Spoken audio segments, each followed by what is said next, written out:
Excellent.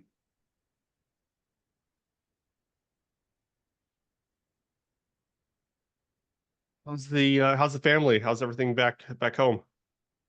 Yeah, they're okay. I abandoned them to come here. I took my kids out and my wife, and they're doing a Halloween activity. So I've got to go back and pick them up, but I'll have to leave at what's Oh, it? It's 20 to 5 our time. So what, 20 to 3, 4, 7 yeah. your time or whatever it We'll have the is. whole yeah, we'll have the whole thing recorded so you can Yeah. pick up on anything and miss. Hey, Denise, how are you? Looks like still waiting on your audio. There you go. Oh, there we go. Good, good. Good morning. Great to see you. Yes. Great to connect again. Yeah, this is awesome. I've really been looking forward to this. We should have a pretty good sized group come that's going to drop in here. Had about like 11 or 12 people click the sign up. So No, excellent. That's awesome. yeah, should be fun. I haven't actually put any of my notes on yet.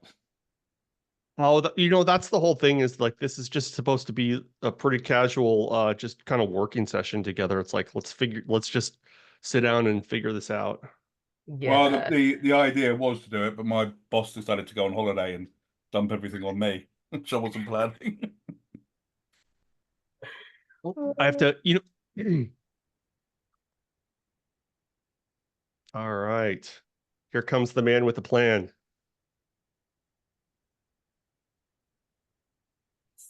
Sure. I'm gonna download. I'm actually about to download because I think I have to put it on my desktop. I have it on my phone, but I need to download it on my desktop. I think, Yeah. right? I as far as downloading Tana, Yes. personally, Mhm. I prefer the browser. I just use Okay. it out of a browser window, but Okay. I know some people prefer desktop apps whenever they can use them. Okay. So, all right, we got people starting to pour in. I got to keep an eye on it made me set up a waiting room. I didn't want to, but it made me do that. So I got to make sure I keep looking over here to make sure we're getting everybody in. But yeah, Denise, you should be able to log in if you have your password. You should be able to log in on a browser window to go to tana.inc, INC. Okay. Yep. I'm in.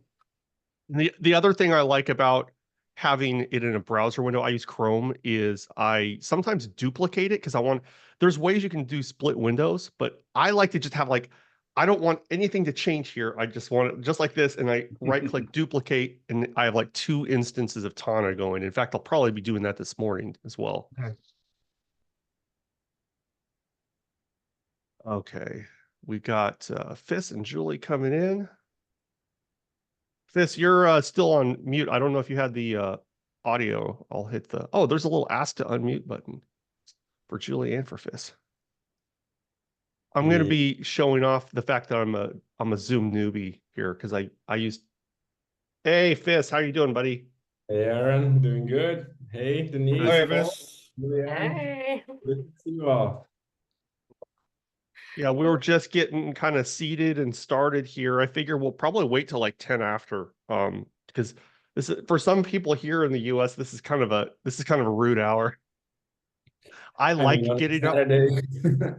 As long as I've got I've got, Yeah. nothing's gone Right. wrong yet. My brain is fresh. So as long as I can get myself to wake up, it's like my brain is clean. I'm just in a perfect mood. It can be a beautiful thing. I was doing exactly the same. That's why I was 2 minutes Oh, late here to comes show. Rachel. Okay. Awesome. This is so cool. And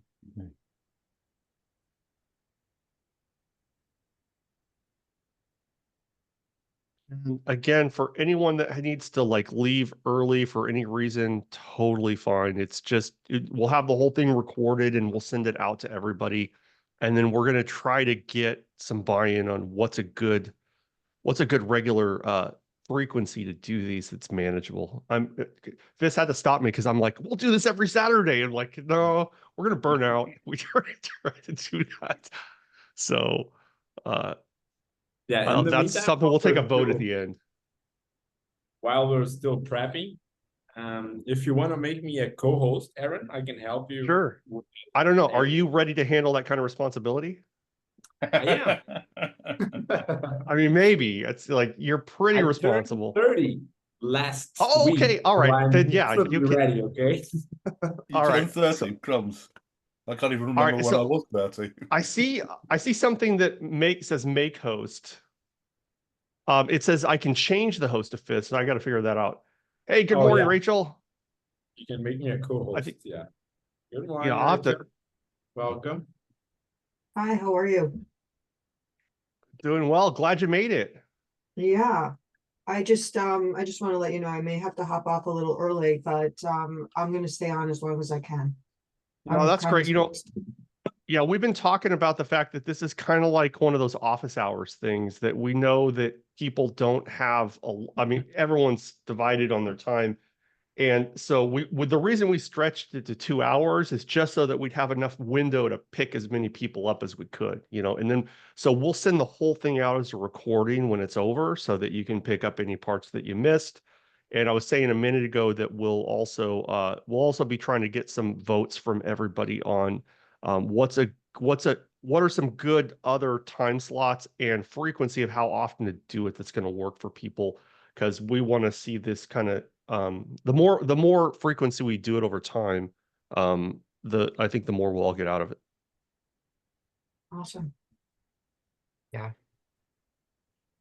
I see Rodney sent me a message on the side.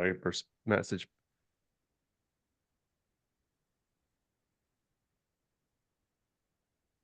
Okay, so Right.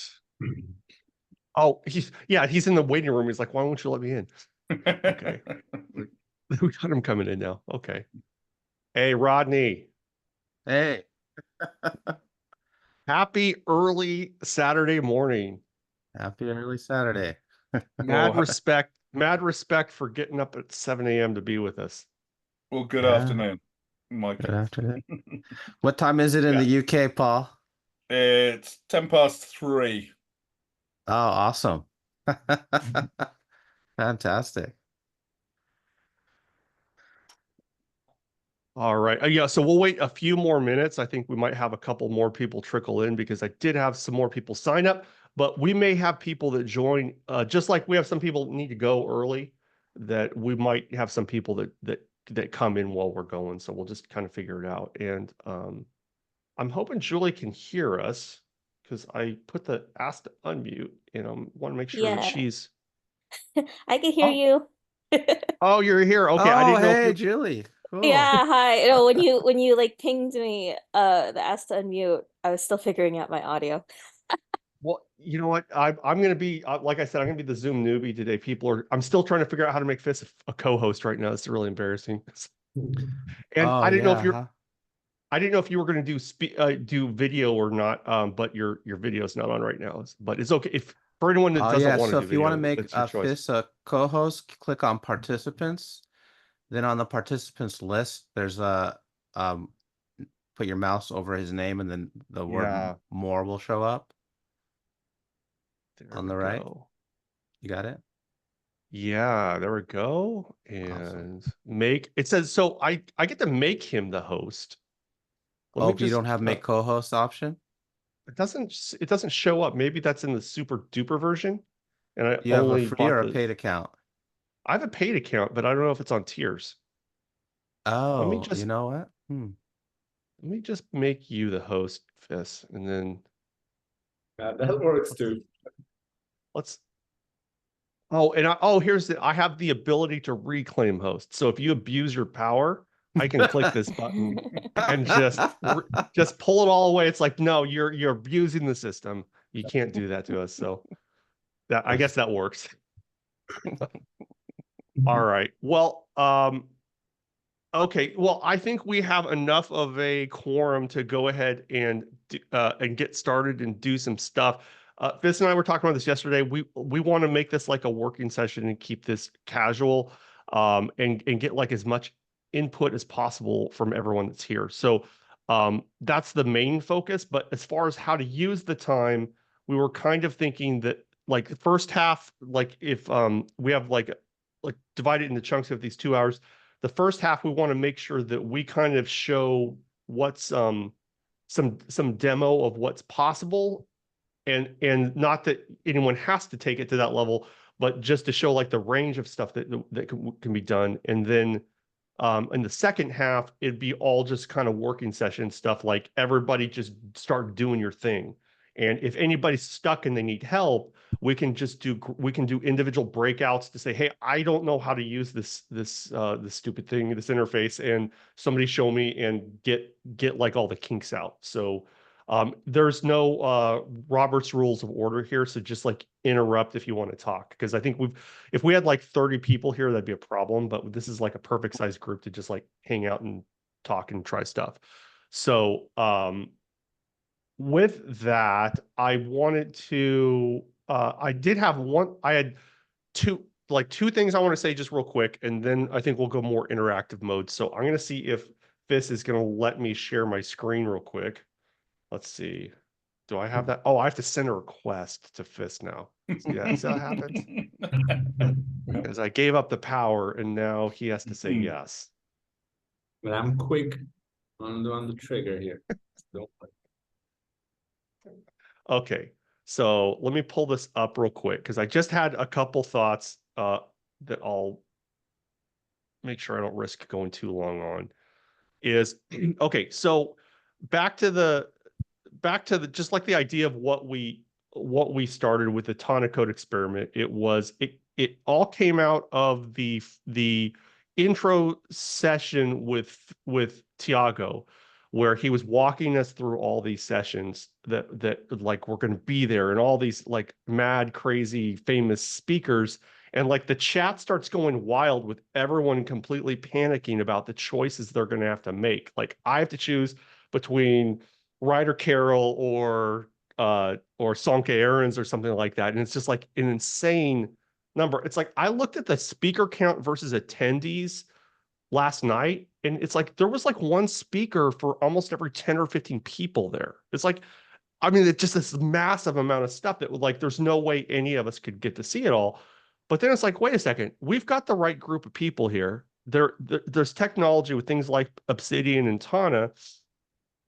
We got people who are trained on like advanced note taking. Why isn't this the place and time to do like a shared note taking environment where we can like see each other's thoughts on things like that? And so what we have is this what I think is a really cool opportunity is that we've got about 200 people, because we have us who showed up now, but we have the whole pool of available people for this, or they're about the 200 that showed up.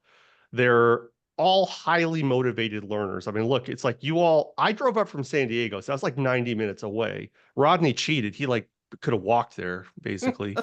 But for everybody else, it's like people like paid big money and took time off work and like traveled across the world to get to this space. It's like that is like the ultimate level of like highly motivated about this type of thing. The other thing that makes it possible to do something like this is that we have a shared experience, and that we were all there physically in one place.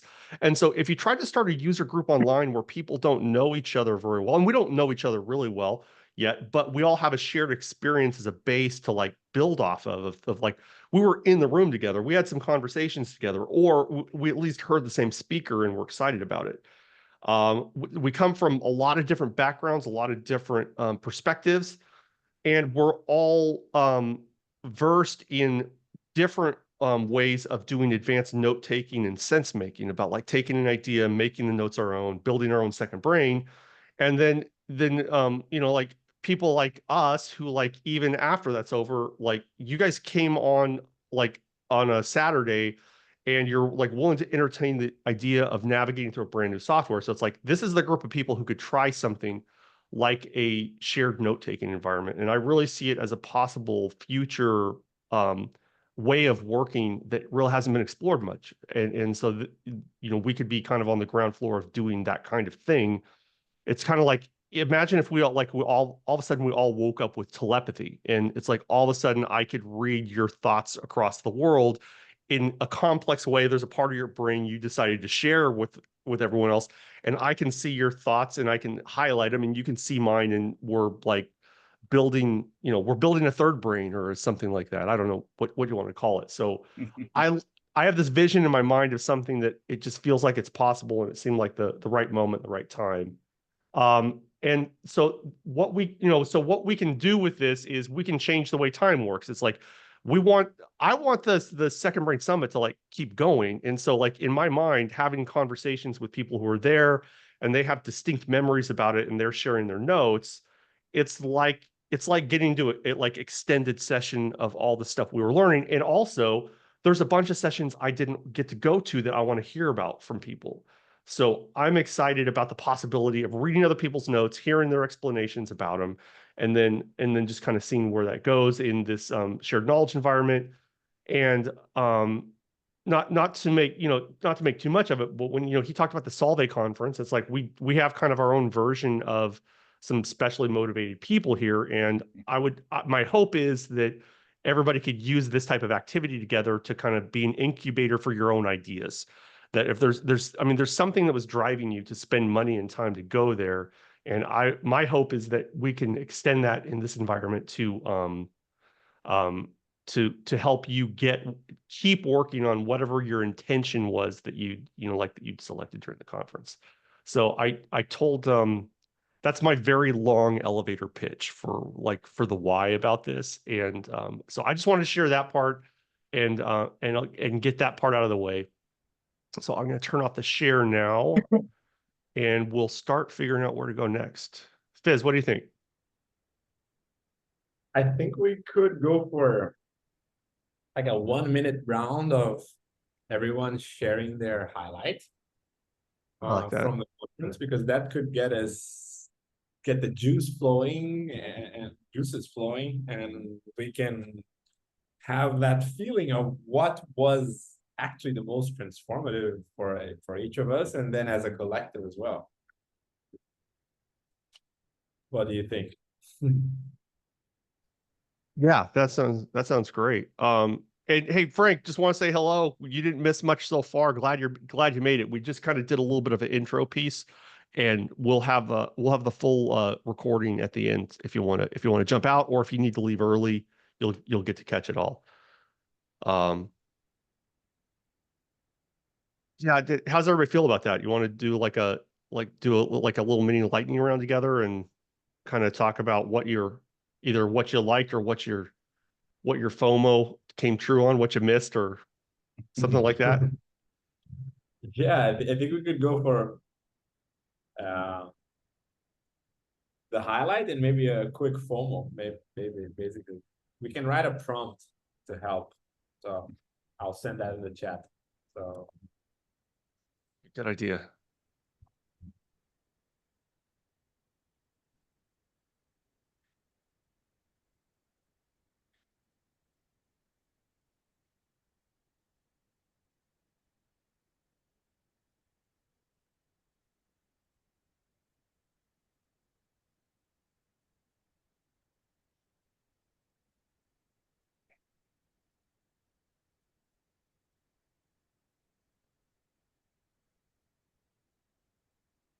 okay, so Yeah, that's should good. we do it in alphabetical order or something, and then get our host Aaron to get to start?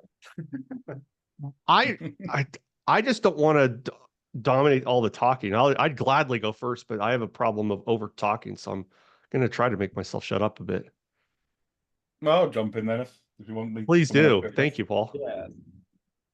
My biggest highlight, well, actually, my biggest highlight was a bit of a surprise. Was actually about Notebook LM. I was really fascinated in the talk.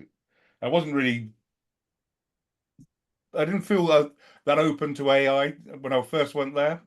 But I took it away and I've actually used it just about every day since I've been back.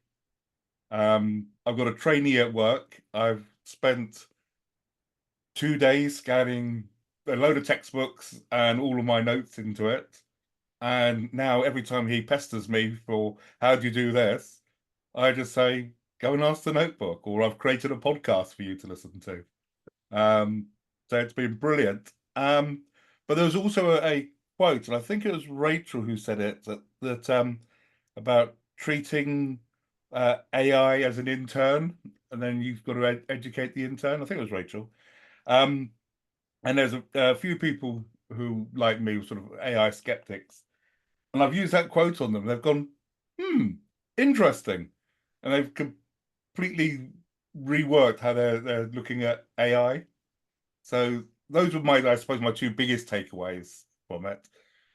Session that I missed, I really wish I'd been able to go to the new features on Evernote, but unfortunately I missed that. But and of course Rodney's talk, which I definitely wanted to go to and missed. Got that one in. Yeah, but yeah, that's sort of my takeaway from it.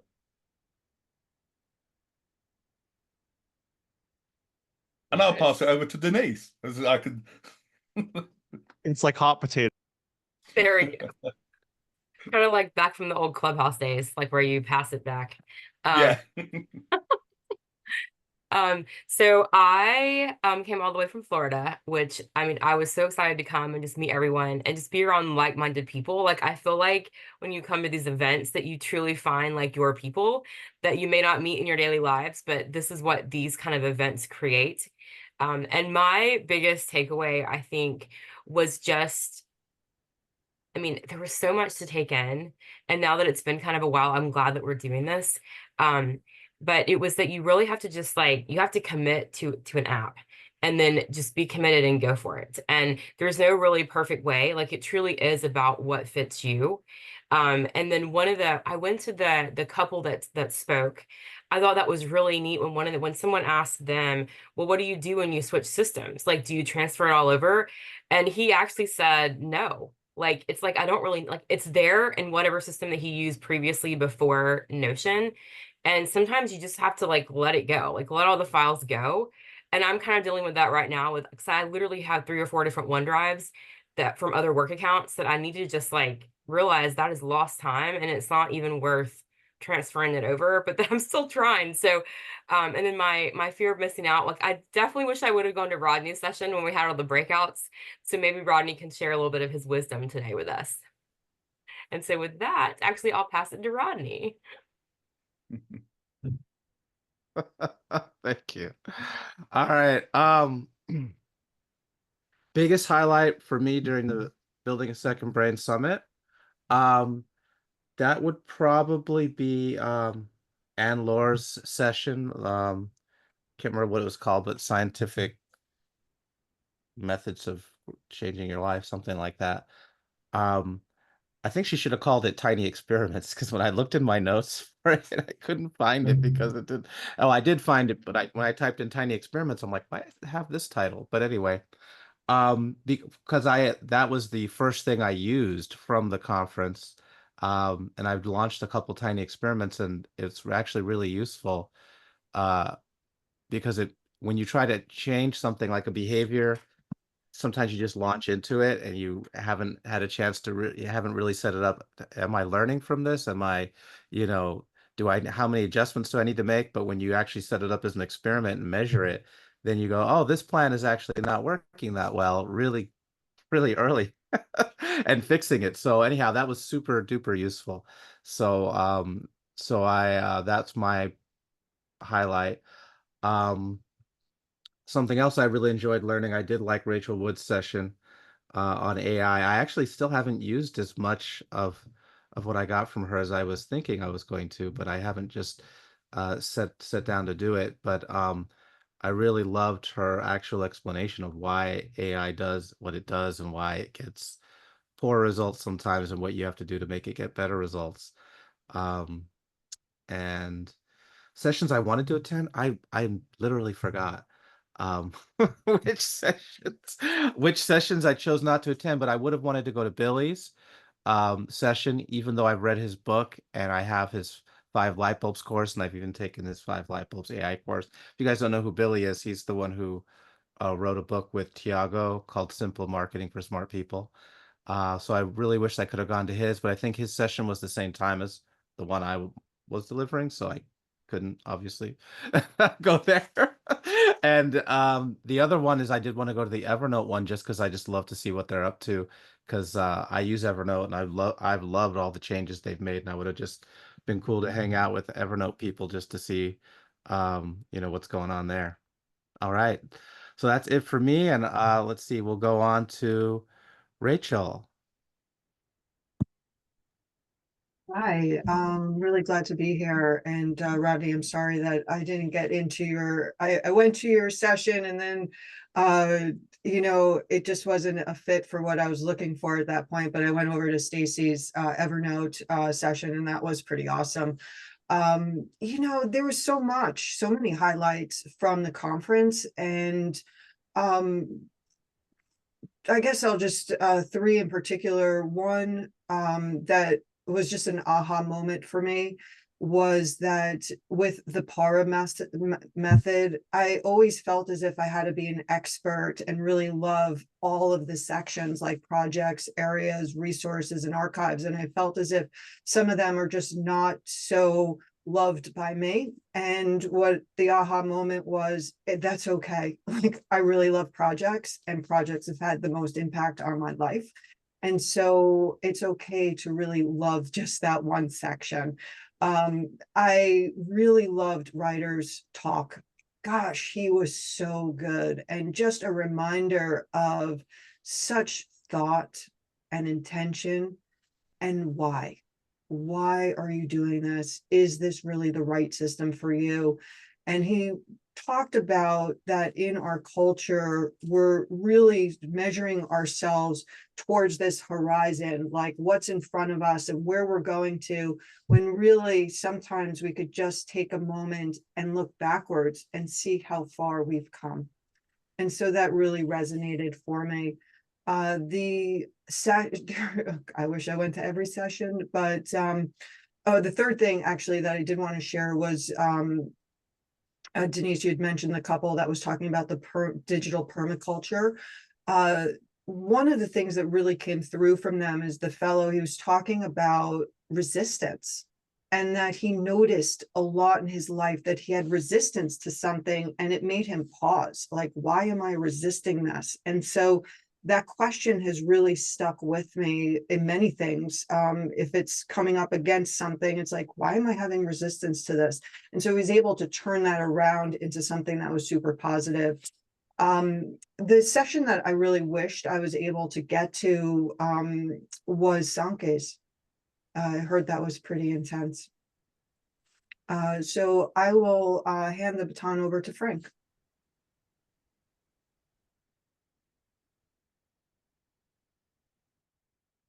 Hey, how's it going? Good morning or afternoon. I think for me, the one keyword takeaway is freedom. And I say freedom cutting through like a lot of the noise, the amplification of signal, especially the value coming from conversations one-on-one and rapid iteration in real time. So getting to the convergence that happens as a result of you speaking directly with someone on ideas that have been incubating inside of you for years. So yeah, the networking by far was phenomenal. I think greater than any session that I went to.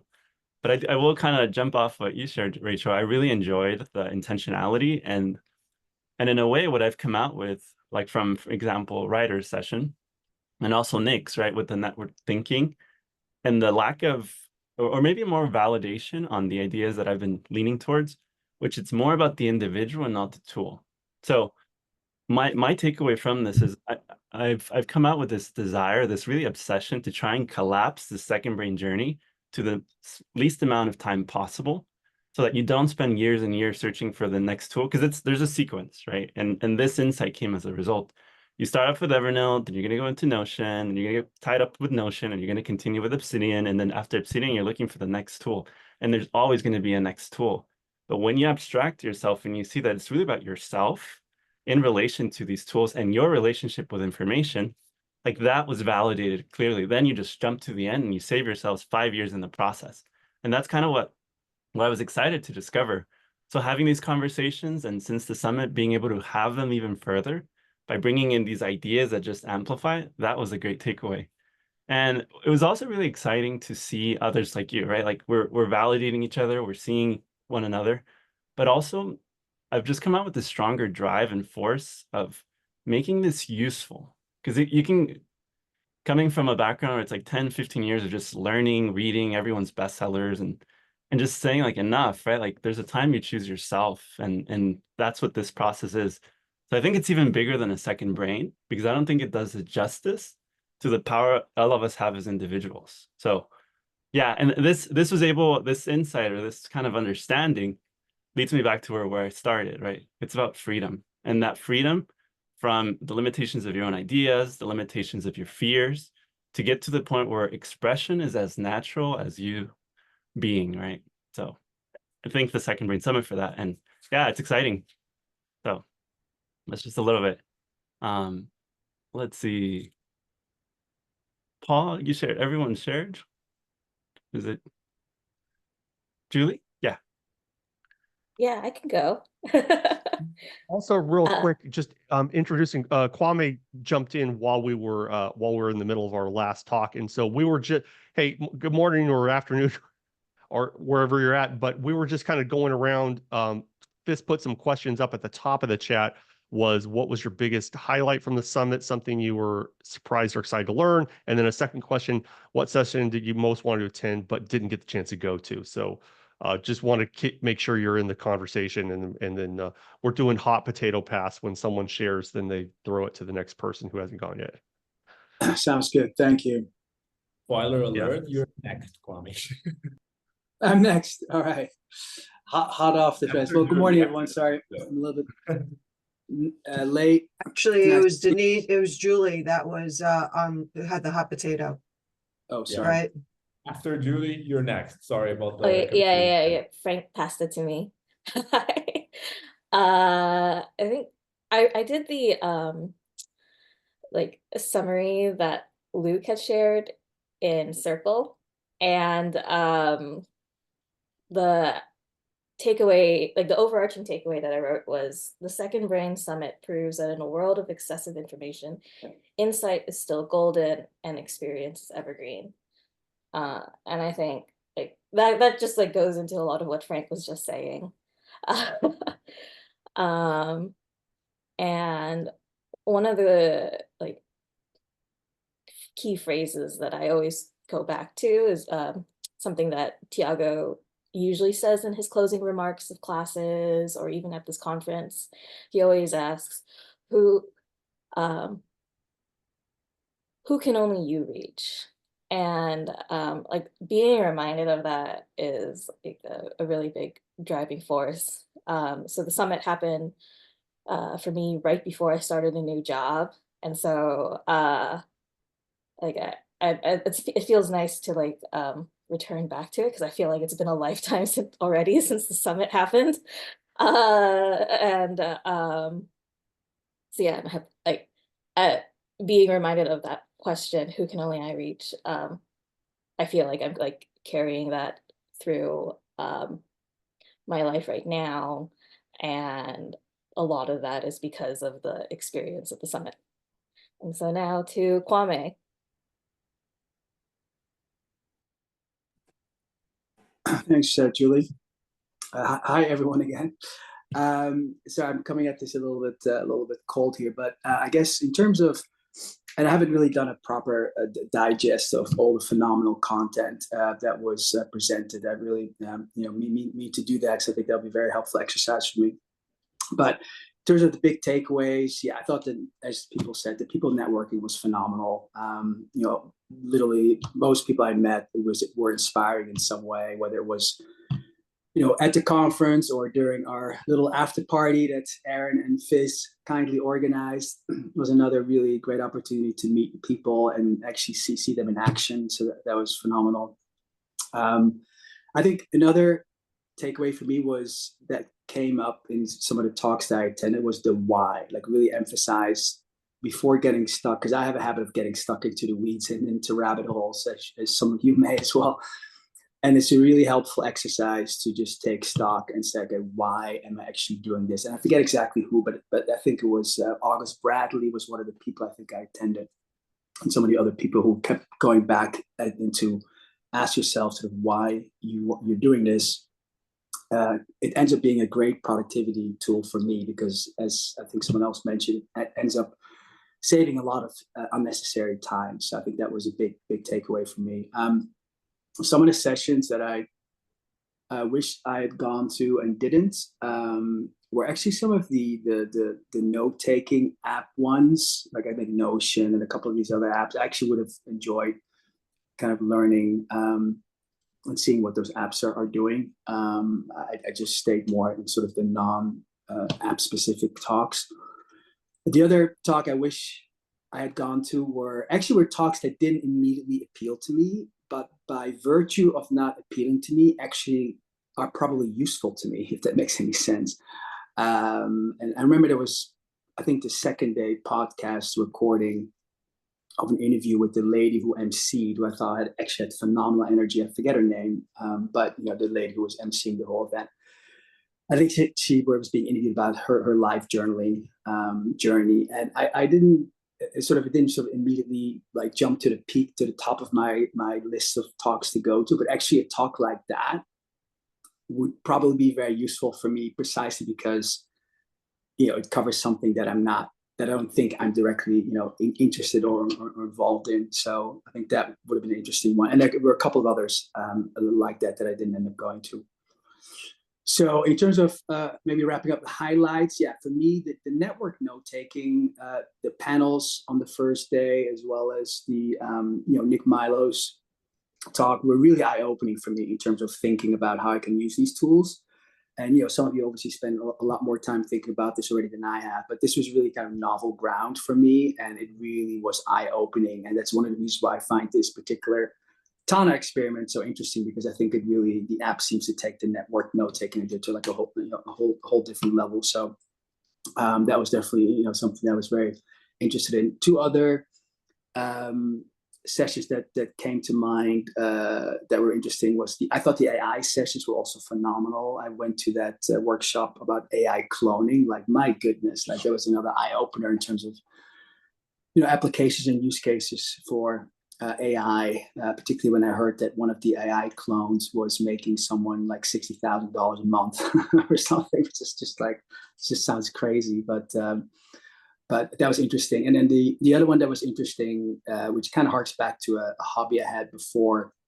I used to be involved in this movement called the Quantified Self movement. I don't know if you guys ever heard of it. It's called QS. It's sort of a predecessor to kind of productivity and other kind of tracking app movements. But it was very interesting to see one of the founders of that movement, I forget his name, but he did a workshop, and it was just really nice to kind of to reconnect with that world, which has obviously grown and evolved a lot over the last 10 years since I was last involved in it, given all the new apps that are available now. So I thought that was a really, really nice way to reconnect with that part of my previous self. So yeah, I'll leave it at that.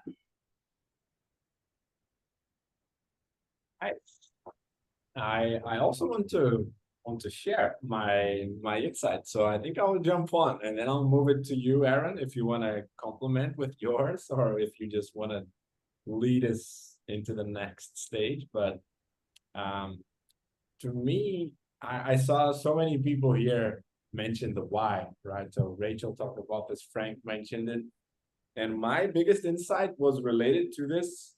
It was actually feel the importance that so many different people in the conference gave and give to the internal work of reflection and looking inside, right? So I saw Joe Franco's talk about journaling, and this, of course, is super central to all of her work because journaling is exactly that. But I also saw people like Sonke Ahrens use his entire talk to talk about our belief systems, right? And like looking inside into what's in our own minds, in our own being, right? And that to me was not necessarily eye-opening, because this was already something that I practiced for a long time that's super valuable in my life. But it's kind of this permission to like, okay, go ahead, you can talk about this, right? Because this is in everyone's minds already, right? So people are ready to go through this inner journey.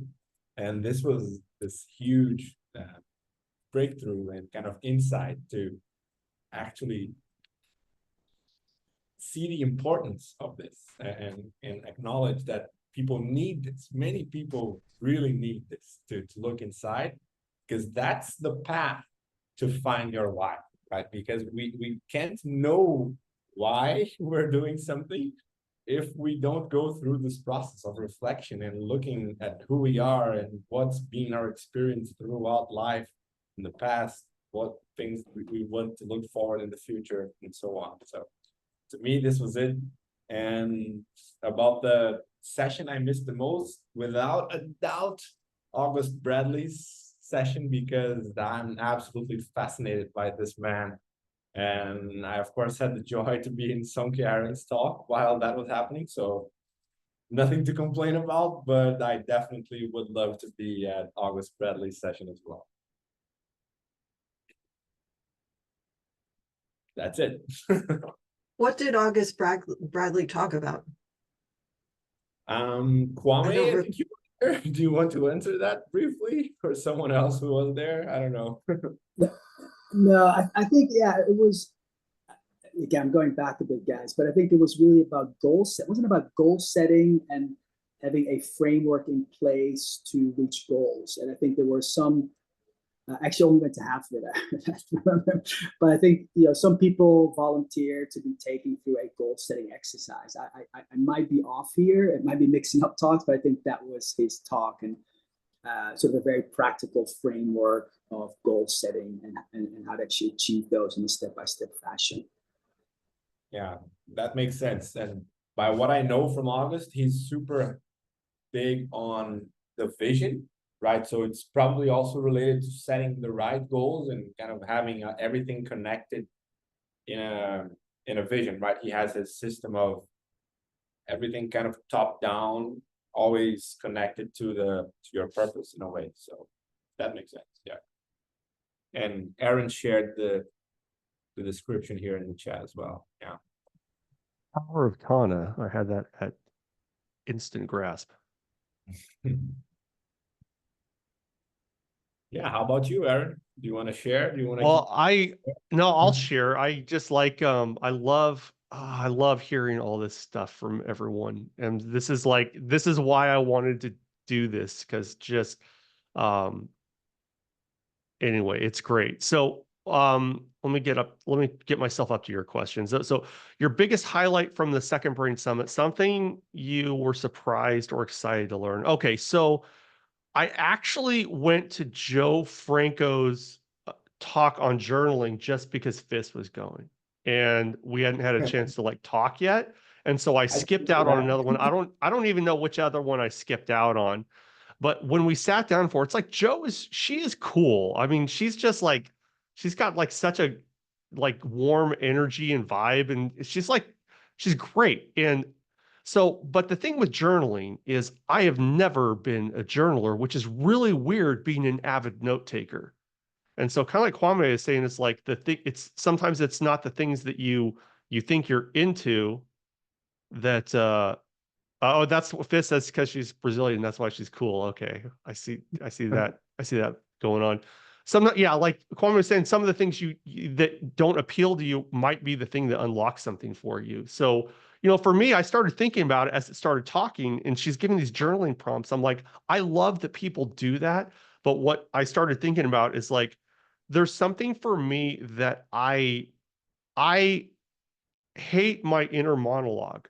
It's like, as far as I will think in my head all day, but the moment I see it written out of just everyday thoughts, I just kind of like cringe back. It's like, and so it got me thinking reflectively. It's like, why am I so self-critical about my own inner monologue and voice, the way I would never be that uncharitable to even a perfect stranger? So it's like, for me, that was like that reflective thing again. It's like, well, wait a second. Why are you so, it's one thing to just say like, it's not your thing. But then for me, the tell that I had a problem to work on is like, well, why are you like not neutral on it? Then why is it you're like, you hate reading things that you wrote like that? So Yeah, resistance. And so it's like, okay, there's something for me to work on there. And so that kind of like led into the next piece for me. So I have to kind of cheat and say that there were two favorite sessions because they kind of like one led into the other is when I did that brain scan. And I found out through doing that brain scan, and I paid to do the consult afterwards, and they showed me the results in there were it completely correlated for me with either the um Enneagram or Myers-Briggs personality type that list. And so I've only given those a certain amount of weight over time. It's like I don't they get a lot of guff, like people say it's not scientific. But then I'm looking at this brain mapping, and it's like, and I shared it on X because I don't really care what people know, but it's like they're like all the stuff on my brain pattern was going through this back left. There were like 16 connections from this single point, and that single point was called sensitive adjuster. And sensitive adjuster meaning that you're reading other people in the room at all times and trying to adjust to what the emotional reaction is around you. It's like, so that really sounds a lot like an INFJ, that this internal introverted, intuitive, feeling, judging kind of person. It's like, okay, so I put that together with like, I really hate this journaling. And it's like, for me, anyway, I won't spin out too long on it, but it's like, it really just, it wasn't what I was going to the conference for, to revisit that kind of stuff on a personal level. But it's one quote that comes from one of my favorite spiritual teachers, Richard Rohr, who's a Franciscan, says that how you do anything is how you do everything. And so it's like this idea, it's like whatever's tripping you up in one area is rolling out in everything that you do, you know? So like for me, that was super valuable to just kind of like put me on this path to really look at, it's like if I'm reacting this negatively about what I journal, I'm also reacting to myself negatively in all these other things that endeavors I'm trying to do in my life. And so it's like, so I'll just share that with you all because I feel like we're in a friendly crowd. And so it's like on a personal level, that was like deeply helpful to like, and so here's the part that was a trip when we get to the FOMO part. It's like that happened on this little accident, you know? And so it's like, what if, you know, it's like I went with Fisk to like an accidental session and this whole pile of gold landed on me. And it's like, what if I'd had like one more 15-minute conversation with Denise or Rachel or Rodney or something like that? What other things, what like with all these different conversations and interactions with people did I miss out on, you know? Um, and so I'm going to cheat on part two is that if I had to choose between getting to another session or having some more of these conversations with people right after the session or like at dinner, I would go for those 200 people, like hands down every time. Because for one thing, I would get their story about what the session was about, but I would also be getting all their application of how they're trying to apply the stuff out of the session, which again, that brings back down to kind of the aspiration and the hope for gathering a group of people like this to try to stretch that out. So see, Fist, I had to go and monologue again. So that's why you Yeah, gotta that put was blockers. You gotta put beautiful. blockers on me or I'll go too long. And I also agree. It's like for all of you here, you might think me and Aaron, we are like Audio suck, buddies, I and know, a we've little been bit. kind of doing this for a long time. We just got to know each other in a deep way, right? Like we had been on a maybe like 2, 3 Zoom calls. We've been through one of your um videos on YouTube, right? So we definitely have connected before, but this was the first time we met. This session that Aaron mentioned for Joe Franco. I opened up with him because it was one of the exercises there. I don't know if any of you were there as well. So it was interesting. It's about this. It's about opening up and getting to know new people. So it's amazing to be here as well, giving continuity to meeting new people and enjoying and opening up and having deep conversations. So Does anyone Isn't want it to weird? comment? I Does just anyone share something on this regard as well?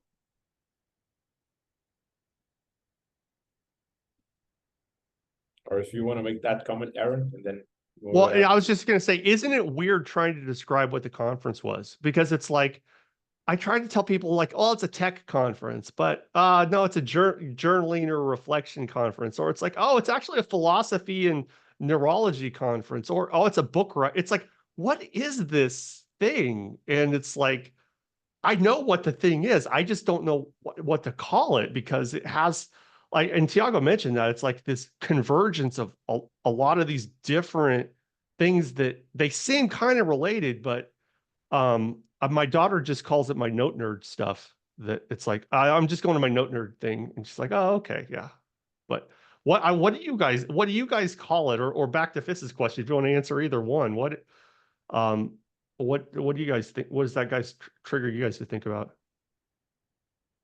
Yeah, I think it was kind of hard to explain. Like one of my dearest friends was like, "Are you sure this isn't a scam?" I'm like, "Absolutely not." Like first of all, I have followed these people like I mean, and I know it sounds crazy. I'm going to get on a plane and go out to LA. Um, but it was such an amazing experience. And you really, yes, that's the great way to say it, the note cult. But I mean, you just meet the most amazing people. And I wouldn't trade my experience and my time for anything because you can't really get that unless you are meeting face to face with people. I think when we were all in the pandemic, I think we all did discover this like virtual space that you can actually meet people and develop relationships, but there's still nothing like getting together in the same space and the same room and really just having these conversations. I mean, like I would have never guessed that I would have came away from the conference with, I mean, people that I would consider to be colleagues and friends. And I'm glad that Aaron and Fis, that you're kind of continuing to foster this because I think there is something good to continuing the conversation like outside of the conference or the summit or whatever we want to call it, because it was. And even Tiago, like, you know, at his closing speech at the end, I just thought it was so amazing. How he's like, you guys just, you know, you all got on planes and traveled here, not really knowing even really what this was, that they created. But I'm so glad that he did it. Like, I'm so glad that he created this summit and that he brought us all together, and who really knows like what will come out of it. But I think, you know, us just starting with a small group of people and figuring out kind of what's next, because it is kind of overwhelming, you know, looking at all the resources and, you know, the note-taking stuff. And I'm kind of about to embark on a life, like I just started a new job too, and a few months ago, and I'm about to try to go back to grad school to get my doctorate in education. So I'm kind of like in this space where like I know I've got to learn how to use Obsidian because I know that that's probably the app I need to use, or maybe, you know, it's Tana. I don't know, but I know I've got to kind of up my game with my note-taking abilities with what I'm about to do, and even with what I do with my current students. Like they're so weak in their note-taking skills and even being able to process large volumes of information. Like how like those are the kids that I can reach. Like those are the one, like with what I think Rachel said about like what's the one person that you can reach that no one else can, and those are my students. And so I think just developing my toolkit and developing my ability to teach them is so important. And so with that, I will pass it to whoever else wants to jump in. I'll jump in if it's okay. Yeah. What you shared, thank you for sharing that too, Denise, on the future. Yeah. Tana, Obsidian, like these tools of networking really help us to expand and explore. One thing that I find that we're really after here is the way I explain it, this is a platform for thought leadership. And thought leadership comes, I got this definition from the summit asking, I forget her name, but she was a book writer. So I asked her, like, hey, I hear this term a lot. Like, what do you define? And she said, it's when you have a point of view that's worth sharing, right? So you get that point of view by having these interactions, these conversations, where you start off at the one-on-one level and then you reach hundreds and thousands because now you've got archetypes of people, these communities that really resonate with that one person. You're talking to the individual collectively, right? So for me, like what we're doing here, it's this iteration of these ideas, testing to see what really resonates in a way that gets us the outcome we want, right? The people, the friends, the lifestyle, going off fly fishing somewhere, right? We're doing whatever it is we're doing, but just realizing that there's a journey to it, and this is the messy middle. And so kind of that understanding that helps to kind of see it. And that's the takeaway from the Second Brain Summit. And when you have a platform, you have a message. It all begins with a note, because taking a note is really about your thoughts captured and crystallized and made concrete, putting them on paper. And then from these notes, you start seeing these collections that you start working with, integrating, arranging in a way that they become your books, your blogs, your content, if you're in a content creator track. If you're not, they become the conversations you have with your most loved ones. They become the life lessons that you share, that you receive. It's all connected. And I go back to it's you at the source and taking the time to have this reflection. And this is how we do it. Like, this is the way. The way is through the work and through the conversations, because it's about that. Yeah. I'm going to quote everything you just said. Like, that was like perfect. Go for it, man. Yes. And yeah, I want to add something there, Frank, that now with AI being so prominent on everything we do and like everything we create, we will inevitably kind of even walk back or step back into those human interactions, right? Into having this type of moment and having this shared experience with people on that middle path, right? Because that's where like our humanity kind of comes from. Right? We are social beings. We live for social interaction, right? So yeah, I definitely agree there. I think it's going to be even more valuable now that we are kind of going to become more robotic and like kind of the world is gonna get more into AI. I think it's gonna be the balance there. Now we have someone joining in, so welcome me here. Not sure if that's how we pronounce her name, but we've been sharing and basically talking about our insights, experiences throughout the summit. And yeah, we're probably around time to change gears, right, Aaron? Yeah, I think that's what we're talking about is like in the second half, we'd start getting practical of how to try to utilize Tana as a tool for this. But like as we're kind of at that transition point, we wanted to ground it all in that shared experience, right? I think that's what makes this a really powerful opportunity. So maybe the timing might be just perfect with the timing you showed up me here. If you wanted to just do an introduction real quick, where did you come into the conference from? What were the takeaways, things that you really enjoyed, and what were the things that you missed that you wish the sessions you wish you'd got to, or something like that? Yeah, thanks for having me. Yeah, so I was disappointed I couldn't make um the class meeting the day after on Saturday after the conference. So Yeah. glad I can make at least part of it here. So Yeah, yeah, and this whole thing will be recorded too, so you can get the first half that you missed. And if you intend to share with your camera, go ahead. You can go ahead and turn that on. But if you don't have one, or for whatever reason you're not going to put it on, that's okay too. okay, got it. Yeah, I think my camera's having some issues here. So Okay, no problem. yeah. So hi everyone. I'm based in San Francisco. I have been following Tiago and I for like, I don't know, 6, 7 years now. So when I heard about the conference, I was pretty thrilled.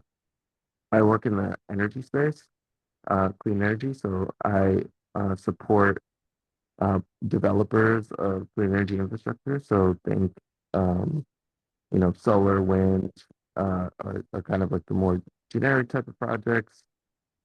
My work is supporting some of these developers that are working on projects that are a little bit outside of that uh, box that project financiers are familiar with. So an example is a microgrid with public EV charging, or a rural microgrid in areas where utilities are trying to kind of turn off their power lines so that they can reduce wildfire risk.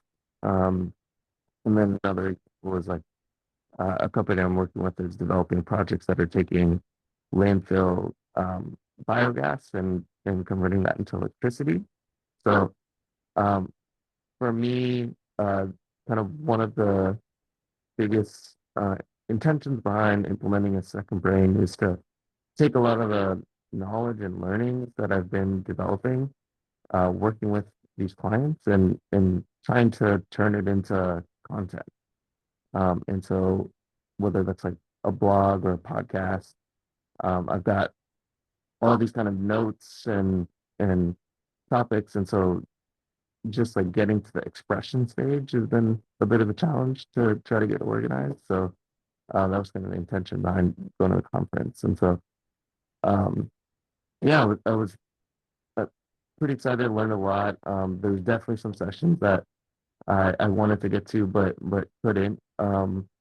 A couple of the really interesting ones that I was able to make.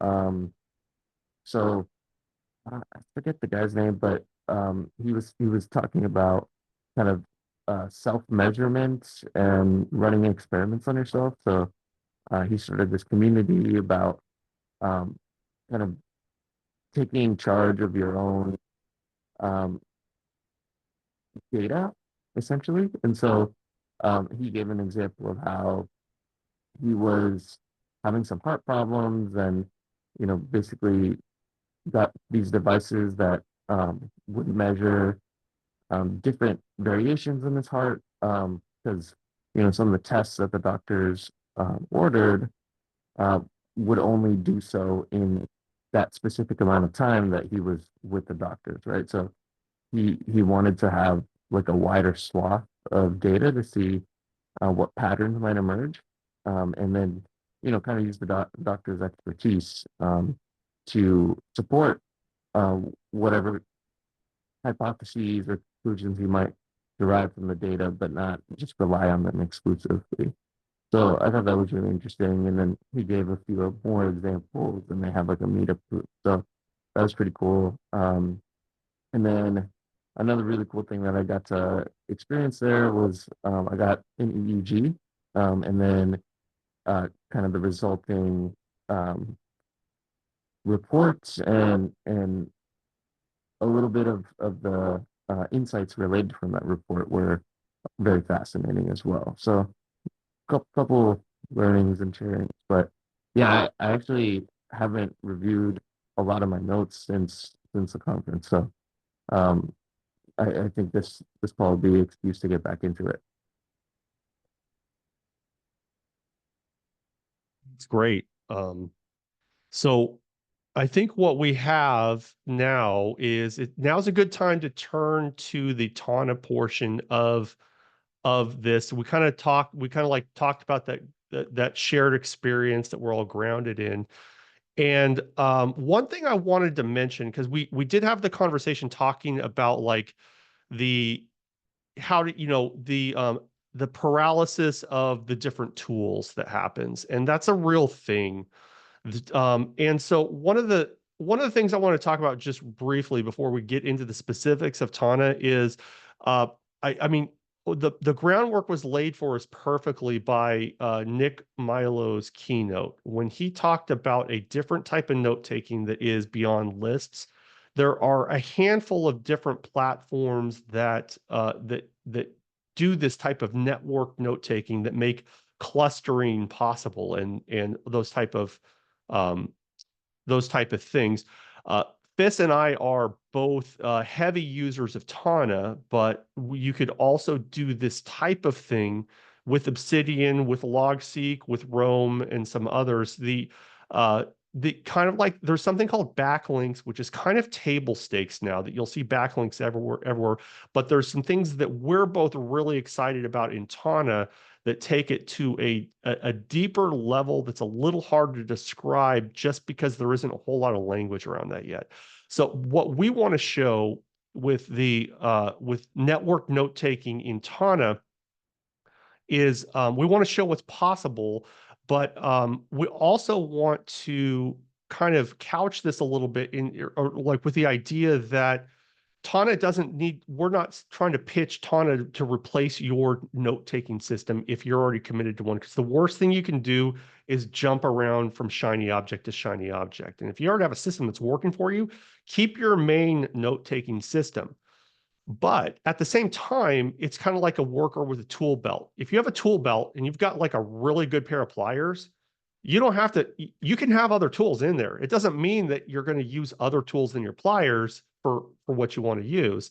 And so what I'm suggesting for this group is that when you're watching this, if you're already really clipping through at high efficiency with Evernote or Notion or whatever, keep going. But you could think of Tana the same way you think of like Notebook LM or something that's like a session-based thing to go do certain types of work with. And I think if you keep it in that category, maybe it opens up a different way of looking at it, because you're not trying to decide, I'm going to do everything here or everything here or everything here. Maybe I can do a certain type of project over here and I'll keep working over here. So like, I mean, for me personally, my opening tab, I've got Notion from work, I've got Workflowy and Tana. I still have my Evernote account and I use OneNote at work. I've got all the different things, and I usually use two of them at the same time because they'll be good at different things.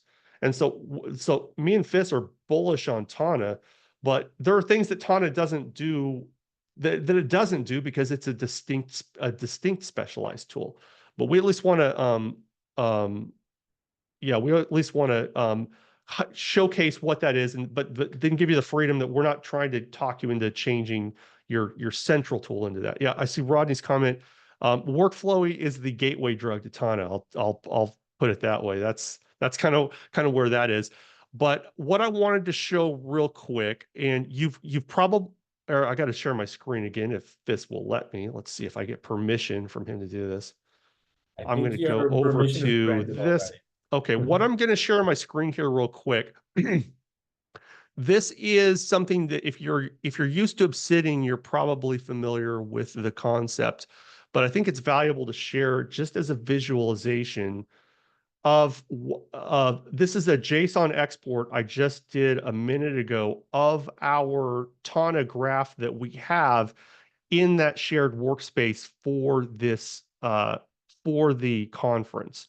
And so right now the size of it is relatively small. There's not a ton of thing there, but what you're seeing are the reference nodes and links between different categories. So this, like this color right here, if I can hand this over. Let's see if I use this right. This is not internal part of the tool. This is something Brett Adam from our community made. But so this purple color, these are breakout sessions right here. So here's the history of the notebook, our best productivity tool. Here's what happens when you travel around the world for a year with a second brain. Here's turning your dreams into fueled action. And so when that gets linked, it gets linked over to another area here. I don't have this as an exhaustive type of thing, but then like this red, these are just concept topics that we have. Each one of these dots represents a different super tag in Tana, or what you would just maybe call a tag in Obsidian. So what the Tana code experiment, what we want to do is, I thought this visual would be helpful, but basically as we add new tagged items in here and we create links between them, we're creating this interlinked body of knowledge with cross references between everything, not only that I link to my own stuff, but the comments and ideas that I link from your notes to my notes and things like that. So in essence, you could do this you could probably pull this off in Obsidian, but given the localized nature of Obsidian and the security focus of Obsidian, I think that Tana is probably the best tool on the market right now to try to do something with multiple users like us, each creating our own nodes and trying to link them into a shared environment. So I wanted to show this visualization. We won't be using this through the rest of our time here today, but I will be pulling down a new JSON file for our experiment records to show the growth of this graph on a weekly basis as people continue to add their notes. Fist, do you want to jump in on, did I miss anything or anything to add to that context wise? Just to clarify something. Your audio's down. My audio is. Yeah, I got you. Yeah. Good. So yeah, this graph is an external tool. So Tana does not have a graph, basically. So we need to basically export the entire workspace into this tool that was made by a guy from the community in order to see this graph. So Rachel, we can't see this graph. I'm not sure if we can share this, Aaron. I don't know.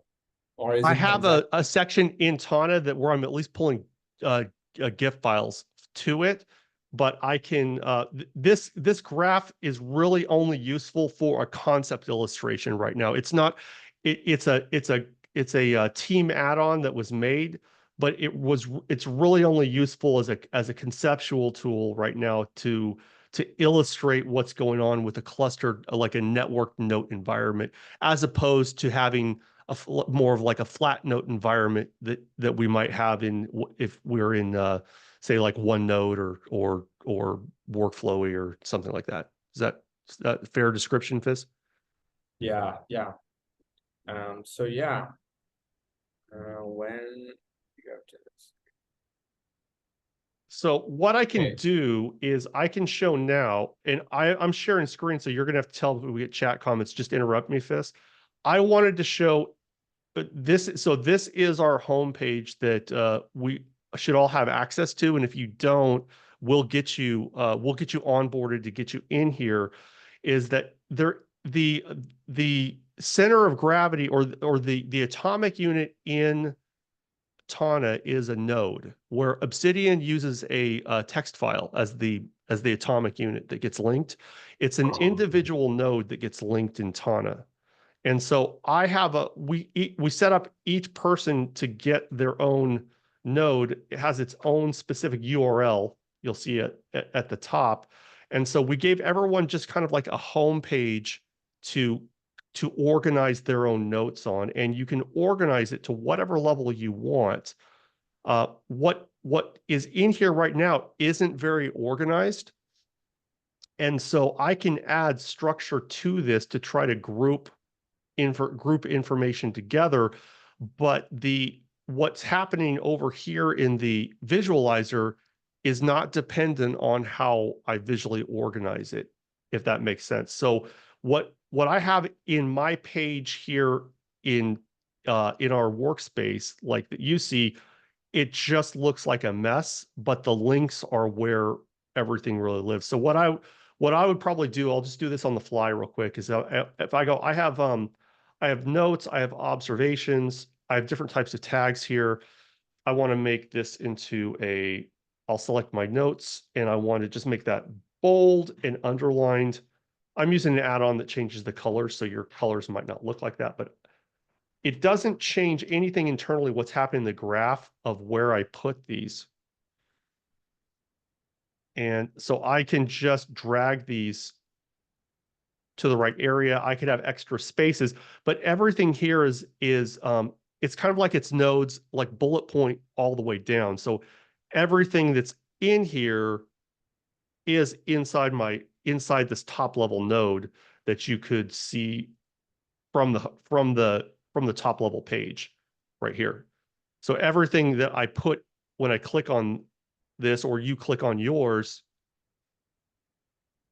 it's just a matter of organizing things. So if I want to think about the items that are here, I can go ahead and organize this.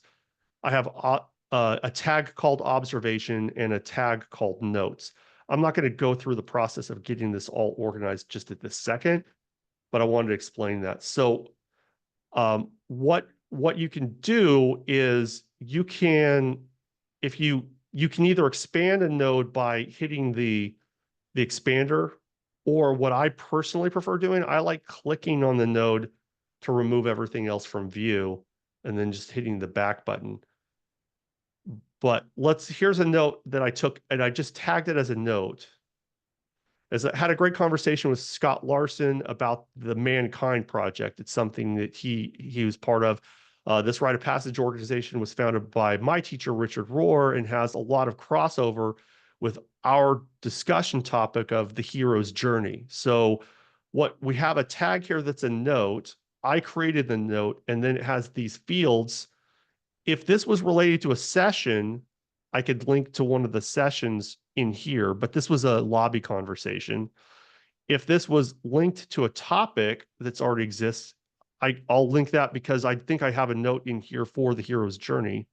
And I can just, by typing, it'll automatically either link to it, or if there's a new one, I can start typing and I'll say the Mankind Project didn't exist yet, but I can hit tag as topic, and I now have that topic right there. I wanted to just show this part because as I created these new links over here in the, like if you imagine the visualizer working, a new node just popped up with a new connector. And anyway, I've talked for a long time here. Is what I'm saying making sense? Or are there any redirect questions that we should jump to, or should I keep going, Fizz? What was your question again? Sorry. Yeah, are there any? I don't see the chat on my side because I'm screen sharing. Are there questions anyone has, or should I keep going on this explanation? I think it's very helpful if you keep going, Aaron. But maybe just a quick question: is what you're showing here your node or your space within the Tana project? Is that accessible to us as well, or is it only accessible to you? Because when I click on your avatar in Tana, I still have access to our Tana experiment homepage. Nothing actually happens. Now, it may be because I know there's different places to click on, so maybe I'm not clicking on the right place, but I'm not able to access the node, your personal space, as you were just showing it. Okay. So Are you on the quick access board? Sorry? Yeah, he is. So let me answer that real quick. Is that one thing to always look for is your trail of breadcrumbs. And when you're in the workspace, to get back to the top level, always just go to the top level node that you see. In this case, it just says Tana Code Experiment. So this software is still in beta, so they're going to continue doing things for quality of life and user interface. But at the moment, this is the best navigator, is just to click back to that top level, takes me back to this top level. So on this quick access board, if this was hidden on your view, you would just expand that right there, and I've got all the experimenters listed. So if I go to your space, which I think I pre-created for everyone, and oh yeah, so you got the ferret. I hope you like ferrets. So if I hover it, it shows the title about that. But if I click on the middle of the link right here, it'll open it up like a web page. So then I'm here. One of the things we're going to change, I tried to make something that was a schedule link. Fizz, I think we should probably pull this off of the super tag because the schedule just gets in the way. So here's where we are in your remove that. So if you delete the node, if you select the schedule, like the schedule, that's right. Delete it, it's going to update. You can do it live. So I'm gonna take the liberty, Kwame, and just delete that for that link from your page. I think it'll let me. Now it's going to refresh with the settings on the super tag, which is cleaner. Yeah. So anyway, down here, you can have as many nodes as you want, and then it's just a matter of dragging things around the way you want them. So you may want to have a section. The top sections are predefined because they're part of the experimenter tag, but then you can have as many things in here as you want. And let's see, is the my notes? Yeah, my notes here is part of the way the super tag is set up. But you could add other things, like you could put. And I'll let you erase all this if you want, but you could put observations, questions, right, ideas, and then the real. So these are kind of arbitrary, but the real thing starts happening when you start tagging things. Yeah. And then this just keeps them grouped so that you can find the things in your kind of home workspace while you're working. Right. And can you maybe just quickly show, like, let's say I want to capture some some of my talk notes, right, for a particular event. And let's just say I put that on the observations. Can you then quickly show, once I've added my my event content, how I can tag it, so to make sure that that content is now linked to the event where other people are linking to as well, so that it does get aggregated. Yeah, so let's do this. Let's and one thing I should say here is if this seems a little bit unfocused right now, what we're doing is kind of like starting with a blank Excel file. It's like we have this powerful new thing that you can do anything with spreadsheets, but the structure is completely up to us. And so when you're just getting started, that's part of the friction. But once you get it set up the way you want, that's kind of the powers that you, just like Excel, you could make with formulas and links, you could make it do anything you want. So if you had individual notes, I'm going to just take, let's do this. I'm just going to, what was one of the, Kwame, what was one of the sessions that you said that you went to? So let's say August Bradley. Okay. Oh, let's just say, let's call it this. Let's go my notes from, and I'm going to do something. I'm going to do something that is another feature. It's called inline tagging. If I hit Shift A, which I think should be the same on Mac or Apple, I get the choice to reference a tag item in here. So my notes from, I start typing August. Oh, if I could type his name right. August Bradley's session on, and now I'm going to look for the name of his breakout session, turning your dreams into action fueled by knowledge. So what I had is I have a PS there.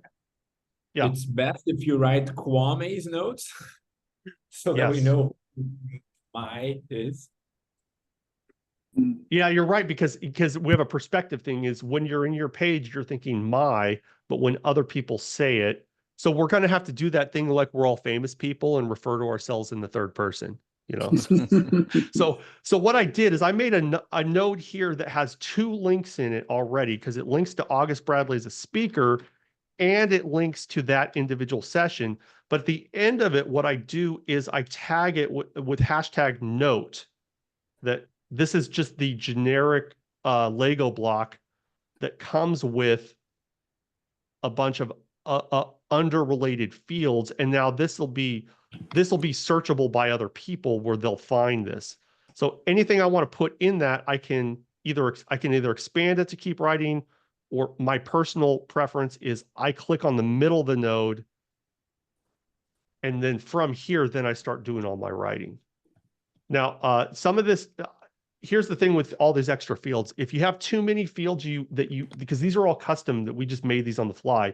If you have too many of these fields, it can start feeling kind of heavy, like there's just a bunch of extra fuzz on the note.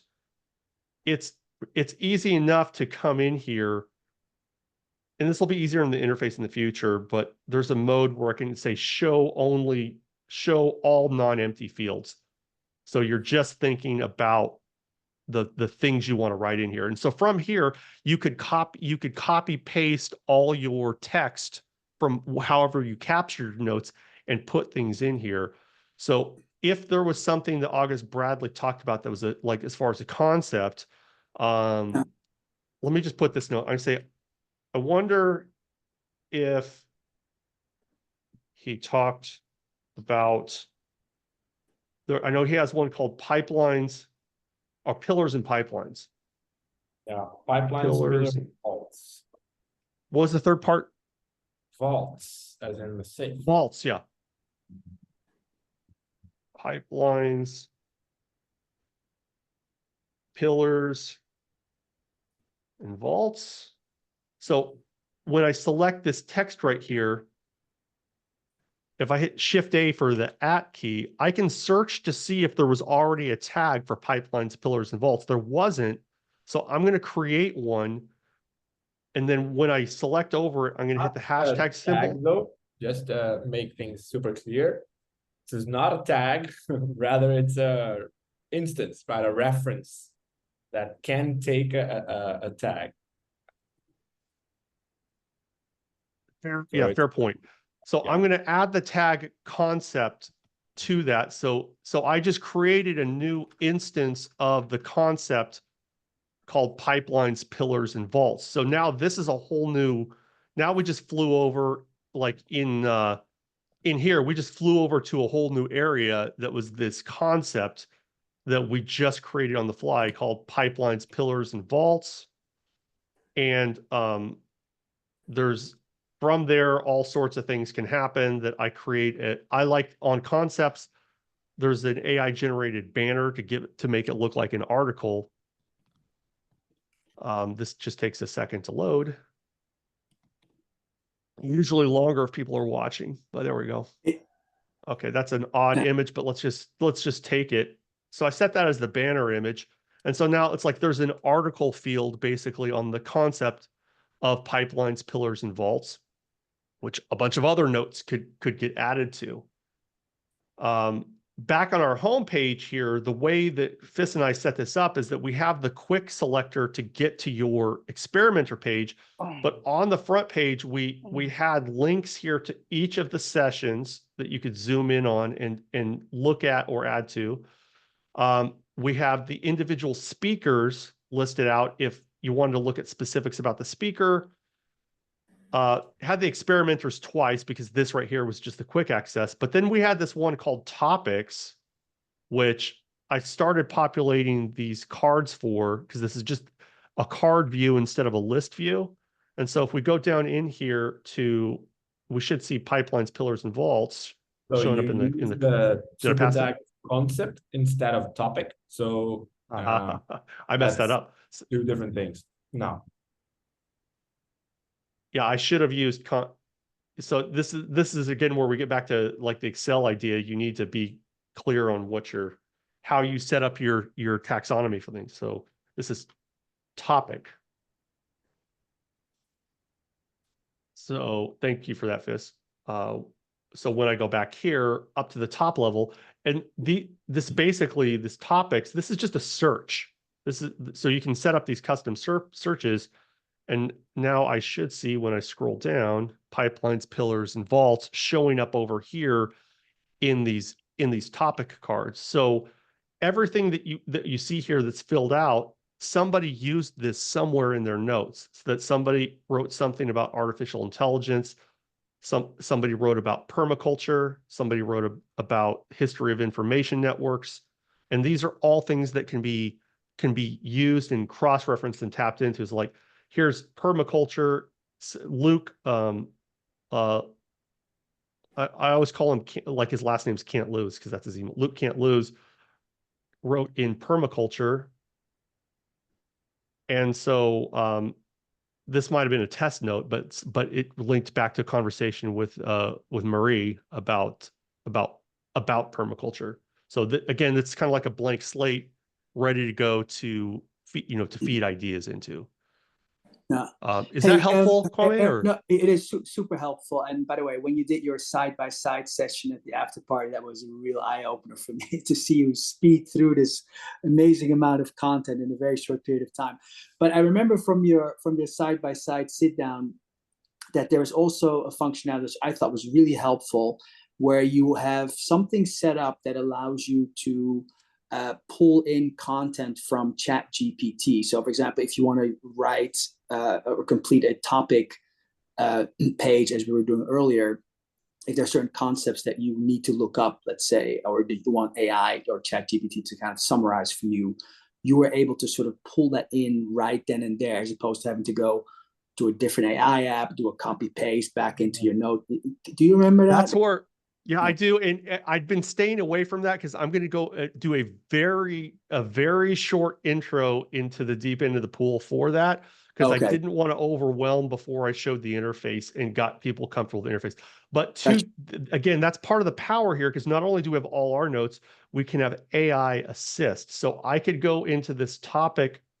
If I go into this topic, the topic type of super tag, and don't, this isn't a how-to, but just as a demonstration, if I go into configure the super tag, I'm going to create I'm going to create a field in that, and this field is going to be called summary. Or actually, I like to name them with whatever the super tag is, topic summary, because might be other kinds of summaries.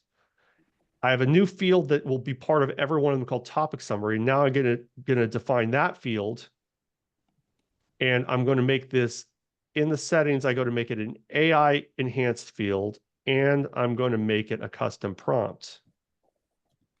Now, this gives me a place where I can put in a prompt to write a summary about the topic. And Fist, what's my my syntax need to be to reference name back at the top? Is it The name of the topic, it's, let me write in the chat. I think it's going to be easier. yeah, just write that in the chat for me real quick, because I always have to look that up.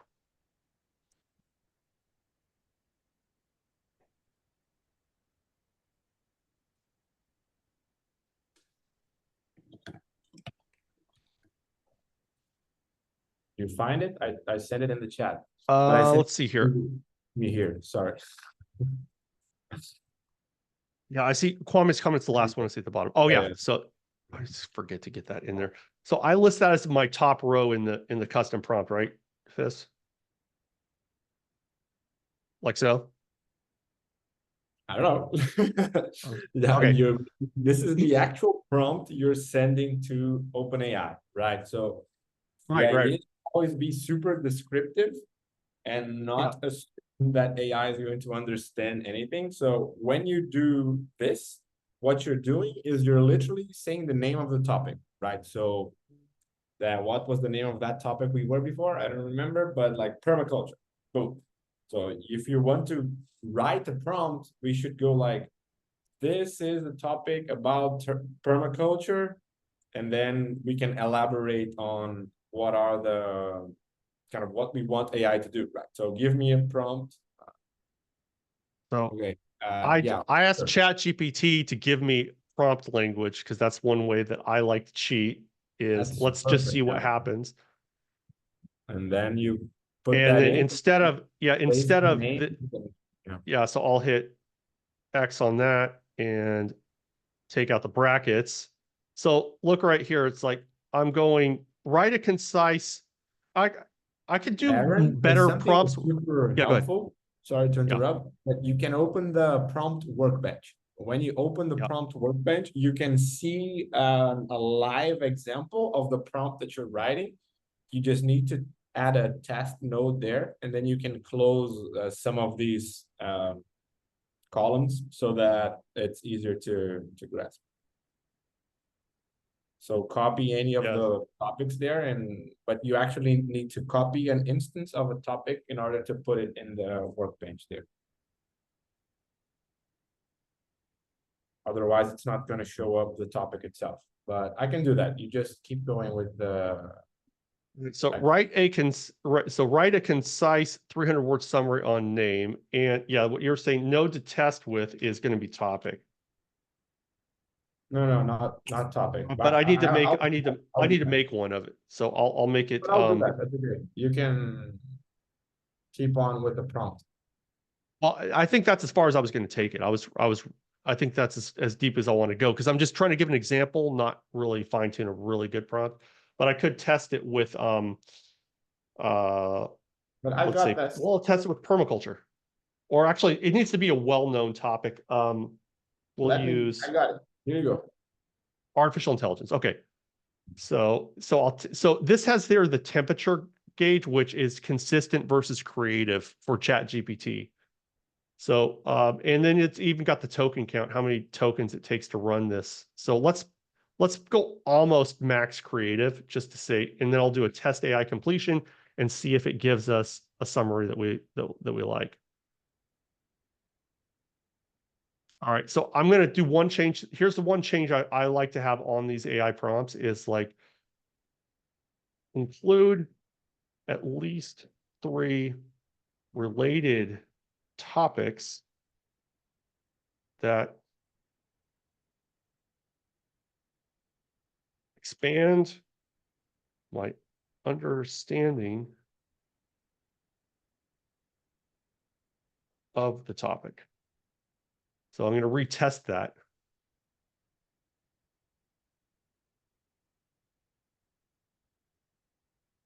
Okay, so it created this this article basically, or this abstract. So now when I go back, this is everything saves live. You never have to hit save. When I go back to topics and I go back to permaculture, it needs to be searchable or findable like out in the world to work well. But here so here's that field that we just made, Kwame, the topic summary. So if we start, this is what's great, is if you start from scratch and you got nothing, it's kind of like sitting with writer's block. But if this topic, we went creative, so it might hallucinate, but when you click the magic sparkle button, it just created this article about permaculture right here. Okay, so now here's what's interesting is that permaculture, it isn't pulling the specialized context of our speaker, but it looks like it might just be speaking about the original context of actual agriculture, which is still helpful by analogy. But what's cool is the way we wrote the prompt is that to expand your understanding of permaculture, consider exploring the related topics such as agroecology. So I hit create an instance, regenerative agriculture, which I'll hit there isn't a tag for it yet or an instance, so I tag that, and sustainable living. So I hit and then I tag sustainable living. Now on each one of these, I'm just going to go hit the tag and tag each of those as topics. This for me is like popping bubble wrap. This is one of my favorite things in the world to do, is because by a click of a button and then by doing this, I just created an abstract to think about, and I have links out here on the graph to 3 completely brand new topics that didn't exist in the graph before that moment. So picture like an ever expanding fractal around you of things to look at, think about, mark up, and note. And then most importantly, though, is to go add your own thoughts and your own notes to it. Just like Nick talked about, when he opened up his binder, it was just full of other people's stuff. That's the balancing act we have to practice when we're going to bring AI into our note environment and let it write things, is that it needs to be in a very controlled, focused environment so that this still stays about our thoughts or your thoughts, if that's helpful. Does that make sense? I also have a comment on that, specifically on creating new topics, is that yes, this is super useful, but it's also risky and there is a trade-off, right? So like you just created 3 new topics about this tangent, right? Which if everyone does this in a shared workspace, the topics would get like super chaotic, right? So like creating a topic about agroecology for our shared workspace about second brain may not be like the best idea. Just like so that we have this in mind that there's this trade-off. Like we also don't want to be creating 20, 30 new topics. Otherwise, we'll have a list of 500 topics about all different humanly possibly imaginable topics. So there's this to keep in mind as well. Absolutely. I'm glad you said that, because there's this is the part that's like what Fizz and I are really doing under the hood. Is this right here, what we're talking about is the experiment. All the bumps in the road and the decision for us is the experiment. So what we want to do is have it so that the conference attendees can use the tool to make the best possible note environment to relive and re-experience and build on and distill the Tana, the Second Brain Summit, and make everything you're doing about the Second Brain Summit. While it's going on, we're going to be trying to watch for what happens in a shared note-taking environment.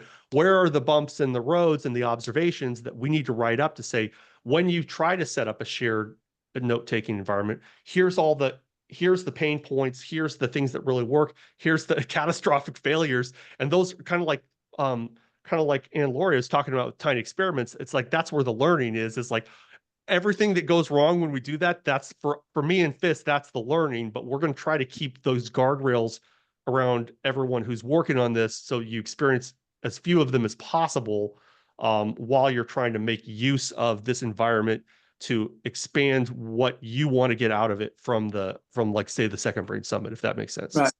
And on that, and this is incredibly interesting, guys, really interesting. But presumably, because I take Fizz's point that this can grow out of proportion pretty quickly once people start adding instances and nodes and topics. But presumably you can filter the graph view to exclude, let's say, topics and only show certain tags or certain nodes. You know what I mean? Like, can the graph view be filtered by the types of content? For example, like if I only want to see direct links between people's notes and sort of ignore the sort of instances of adjacent topics, is that a possibility? I mean, in essence, that's what we're doing right now. It's like everything you see is a filtering process. And so like at one of the meetups with the founders I went to, it's like I told them, it's like my thought on what Tana really is.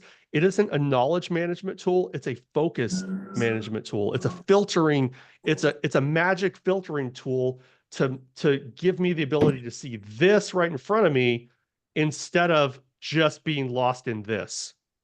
And so I get all the benefit of all the broadness that's out here in the, chaotic graph with very powerful filters to just see the pieces that have relevance to what I want to think about at this given moment.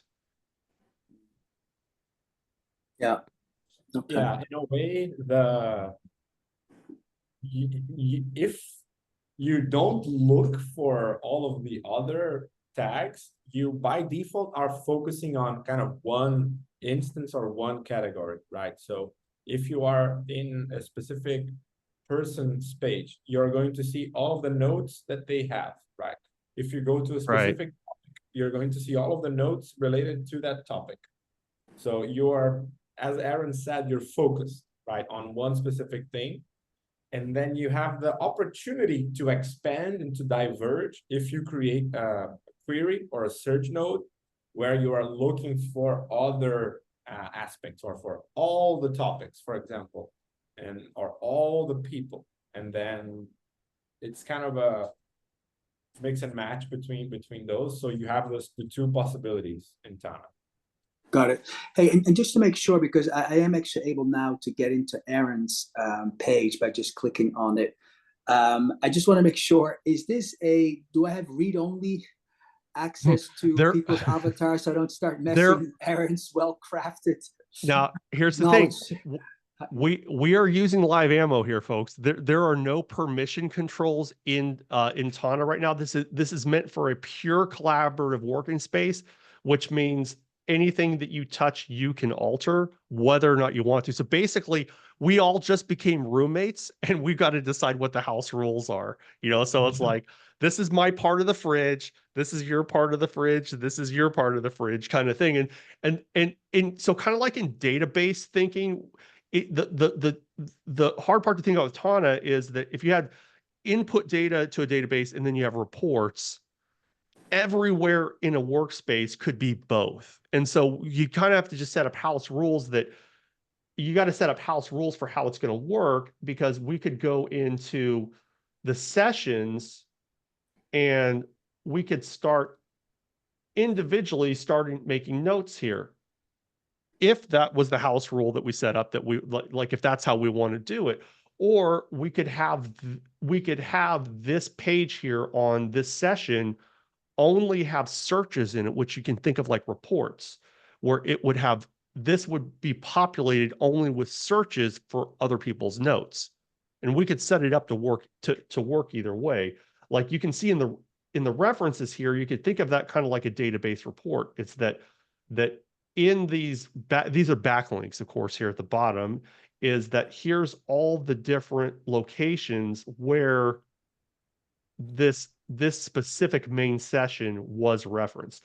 And some of them end up being kind of noise or fuzz based on, or like redundancy, but it's usually sorted to, the ones at the top are going to be the ones that are the most valuable to go look at. Yeah, I think you can expand the search there, Aaron, so that people see it. Expand what? The search, the session notes, right? You just hovered over it, so Oh, right here. Expand it. Yeah, that's Yeah. actually better than the backlinks, right? Because you can close the backlinks here by just toggling. So session notes, this is a search that goes to Luke's notes or Julianne's notes or Aaron's notes on this session. So you could either expand it to peek, or I like to act like I'm on a website. I just like to click on them. I like to go there. So I'm just looking at that. So here's Luke's notes on the network note taking. I have He said, an idea. I think it would be nice to demonstrate. yeah. Go back to the session notes there. Okay, and let's do this. The Let's flip over and session have you notes. share, because I've been driving the whole time, and you might bring some things out of it that I might miss too. Let me, Okay. if you don't mind, that Fist. works. Yeah, let me stop and let you drive. And Fist is really our power user here, and he's an official Tana ambassador as well. So if you have technical questions on how to do complex things, this is definitely our best explainer.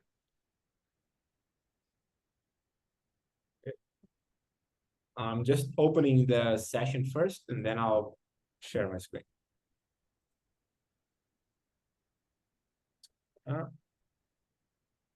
Okay. You all see light mode. I'm from the light side.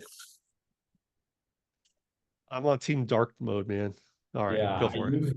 I use the dark mode only at night so that I can protect my sleep. Okay, Yeah. fair enough. So once we are inside any node, we have, as Aaron demonstrated, we can use the super type to create a command, which is super powerful and it's slightly more advanced. But there is an option to use AI in a more dynamic way from within any node. And there are two ways to do this. I can come over to the main node and click the options and hit AI chat. This is going to open an AI chat on the sidebar where I can ask questions about the session. So create a summary about the content in this session. So when I hit that, AI chat's going to run on the side based on everything that's inside this kind of node, right? The node about the session. And by what I think is going on, these nodes are probably going to access these it nodes. does access those. Yeah. So that we can keep on asking questions, and my ton is slightly slow, but so I can ask, expand on Luke's notes about the session. What did he note that is different from Aaron? Something like that. That's a good one. So that we can start using AI to explore what we have inside a shared workspace or a personal workspace where you might have different ideas, different perspectives, or different books that you've read on a subject, right? If you have links to them in the same node here, you can use AI chat to help you with that, right? So in this way, Fish, you're kind of almost using it as like a notebook LM instance focused on the content within this node. But presumably you can also use AI chat to tap information and content outside of this node. Like if you wanted to find out, the meaning of something that you're not familiar with. Whatever you can use ChatGPT for, you can do it here, because that's basically, it's basically porting it's porting AI into Tana so that you don't have to leave your note-taking environment to make Perfect. use of it. You know, Yeah. that's kind of the concept, because the moment I go out the web to go search for something, bing, I'm You're lost. distracted. I'm no longer thinking about what I was working on anymore. Yeah. Do you happen to know, Aaron, if Obsidian has that same integrated AI feature? I haven't been keeping up on it. Rodney, do you know anything about that? Or I know you've been keeping up on Obsidian. I do not know. I think there is a plugin that might let you do that, but I'm They've not got thousands of There's- plugins. familiar. Yeah. Yeah. There's They've got two a lot of plugins you can use plugins. right now. One of them is called Copilot Chat, which as long as you have your API key with like $10, it's super cheap. And then the second plugin you can use is called Smart Connections. So either of those will help you build your AI integrated into Obsidian. Awesome. Yes. So smart connections. I had read about. Yeah, Thank you. Copilot is really good too. Like, especially Okay. because you can take your active note and then work it and then ask it for, yeah. Awesome. Thanks, Frank. No. That's really helpful. Now, I want to ask the group here that if you don't, I want Fist to keep on going with the demonstration here, but knowing that we're getting close on time, I'm glad to run over for anyone who wants to stay, myself, but I do want to respect people's time on what they've set aside.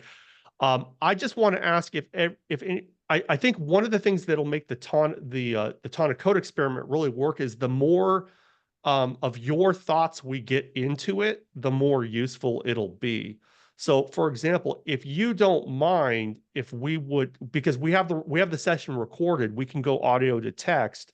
Everyone went around and shared their like kind of like thoughts and reflections on the conference.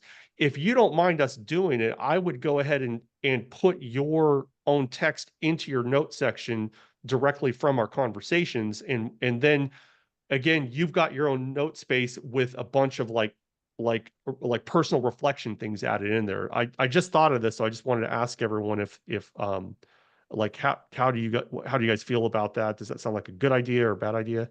I'm okay with that. Anybody else? Yeah, definitely. Go for it. Okay.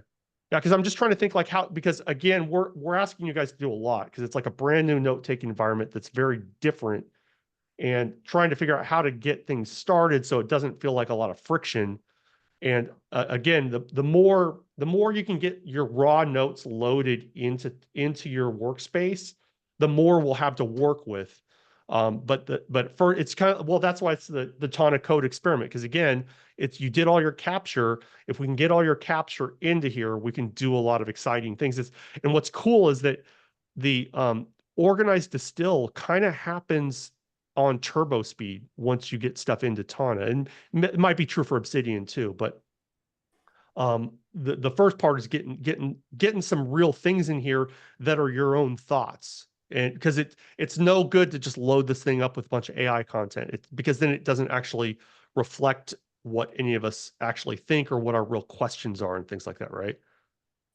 Yeah, I have so much to say about this, but I'll be super concise and say that AI is 100% limited by the quality of your information, right? So it's only going to help you as far as you have good data inside wherever it is that you're working with, right? So it can be Obsidian, it can be Notebook LM, Tana, whatever, right? If you don't have good data, AI is not going to make magic out of it, right? It's going to be a assistant to whatever quality you already have in there. So very good point. So yeah, how should we proceed, Aaron? You are muted. I thought maybe we just read the room a little real quick and see what everyone kind of wants, other questions other people have. For people who haven't spoken up in a little while, please feel free to either raise a hand or just blurt out. Yeah, if you want me to show anything else in Tana, or if you want to talk about Frank or Denise, Rodney, Mihir, Nikki, anybody have anything you want to ask or thoughts about what would be the most helpful from here? I definitely have to dive into this more to learn it. Yeah. But I'm definitely curious and I'm looking forward to learning from you guys. I've actually got to jump today. So I'm going to experiment some, like I'm going to try to dive in a little bit this week and look at what you have and then come back with some questions. but I mean, I'm very intrigued about learning about this. So I'm grateful that you're doing this, and I'm thankful for the opportunity. So one thing I want to say real quick before you have to drop too is I'm going to send out a YouTube video that was put on by one of the team members named Braga from Tana. Super timely. He put out a video on YouTube called "The 7 Levels of Note Taking in Tana," which is an awesome breakdown on the fact that you don't want it to get any more complex than it has to be. And so he does a walkthrough that shows like 7 different levels of how detailed and complex you can take your notes. And it starts with just pure a bullet point typing, like, and that's level 1. And don't make it's kind of like a Nick Miles saying structure must be earned. Don't make it more complicated until or unless it needs to be. So I'll send that out with like a blast email to everybody when I send out the recording. Oh, there it is right there. I put a link to it in a ton of resources, but I'll also send it in the email link to this video right here. Yeah, I think what's useful, and because I'm going through the same challenge thinking about this with Obsidian, it's like, how do you present the best use case with the least amount of time in the fastest way possible, right? Because we're super busy. Like, to say, I'll be optimistic to say I'm going to go deep dive into it, but I'm not, right? So if you can somehow like make that use case like immediately obvious, where it just hits me in like 30 minutes, like this is what you can get when you really master this, that'll convince me to kind of say, yeah, it's worth my time to go do the deep dive. So it's just like outcome focus, like immediacy, relevancy, and use case that's like practical and immediate. Yeah, the 10x, 100x ROI, like that's where my mind's at. So I'm just, is anything that can help with that direction? I know that's a big ask, right? And that's what you pay people for, but in the sense, like showing that, like would make it like, oh, okay, I get it. And I don't know if I've gotten that yet. In the sense of what kind of tool specifically about AI, about Tana, about like So specifically like the use case, right? It's like there's a lot of information. Like, how do you distill faster with this tool than say what I'm doing with Obsidian or what you're doing with Notion or what you're doing with, and like make it immediately obvious where it's like that's good teaching, right? You're differentiating, showing like this is phenomenally better than this other solution. And so I'd like to see what that's like for you guys, the you're the expert. Like that's the challenge, right? Like show how this is. Yeah. There's a lot of things you have to learn to master, like this, I right? do have a kind of a feeling for how that could look like, but of course, it's going to depend a lot on each individual person's kind of 100%. use case.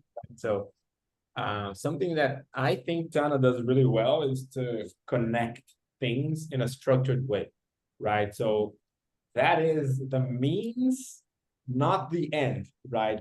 So what is the end? Then I would say it's faster sense making and access to other parts of the graph, for example, right? So let's say from the network note taking panel, I can easily open Aaron's notes on the sidebar by command clicking, for example. Okay. Let's see if there's network thinking, network information, right? So real quick, I already added this topic to the notes. Not only that, I can now open the topic itself and see other notes that are related to the topic. And this, of course, is similar to what Obsidian does in the sense of being able to open links, right? What I think is the game changer is the fields, right? The super tags, configured fields, such that you can quickly come over here and add new topics from it's called options from SuperTag. I don't think it's a very good name, but it's all of the possible options available, right, for a specific category that you're working with. Totally. So what I'd love to see, like, because I hear you, and this is just kind of like gently. I don't mean to be confrontational here. This is to speak with everyone, right? Like in a way that we're like, this is the industry we're in. Everybody just shows me like here's another feature, here's another connection, here's another plugin. But how do you take this information and use it in your case? What are you creating as a result of this? Are you like take this information, you have it, put yourself in my shoes, like empathize, you got it. How are you using this in your own Tana workspace to, hey, I tweeted about this. Hey, I wrote this blog post about this. Hey, I used this in the meeting because of this. Like that connection outside of just like this particular interaction is where it starts being useful. And that's where we can really bring change. But right now it's like we're so caught up still in like the tool, which is great. Like I get it. But like that's what I mean by use case. Like how are you Yeah. implementing and taking this to actually drive change with it? Because it's like I love you get me? that. Like that's Yeah. Well, so that requires like kind of like a higher abstract thinking that maybe I can contribute or help with, but that's mhm. Yeah, Yeah, that's so that's super helpful profound, comment. Yeah. super helpful. And like a quick um kind of idea that came to mind is that how can we converge, right? Like because you mentioned we have these features, you have these possibilities, but how can we actually use that and kind of create something, right? And one thing that came to mind here is that we have these tags right now in our workspace, which are kind of static knowledge, right? We have nodes, we have topics, we have speakers, we have things that kind of happened in the past. But how can we bridge that and actually create something out of it, right? So, Right. Because one this thing is would be, yeah, go ahead. What would you say? we want to empower, right? Like that's what we're here to do. Yeah. And like the tools will do that. So if we're going down the line of like you're the creator, okay, here's the because basically what this is all of like this industry, and this is like this is what I'm want to build thought leadership, just challenge it. Like we're telling people here are the tools. Like they're amazing tools, they're phenomenal.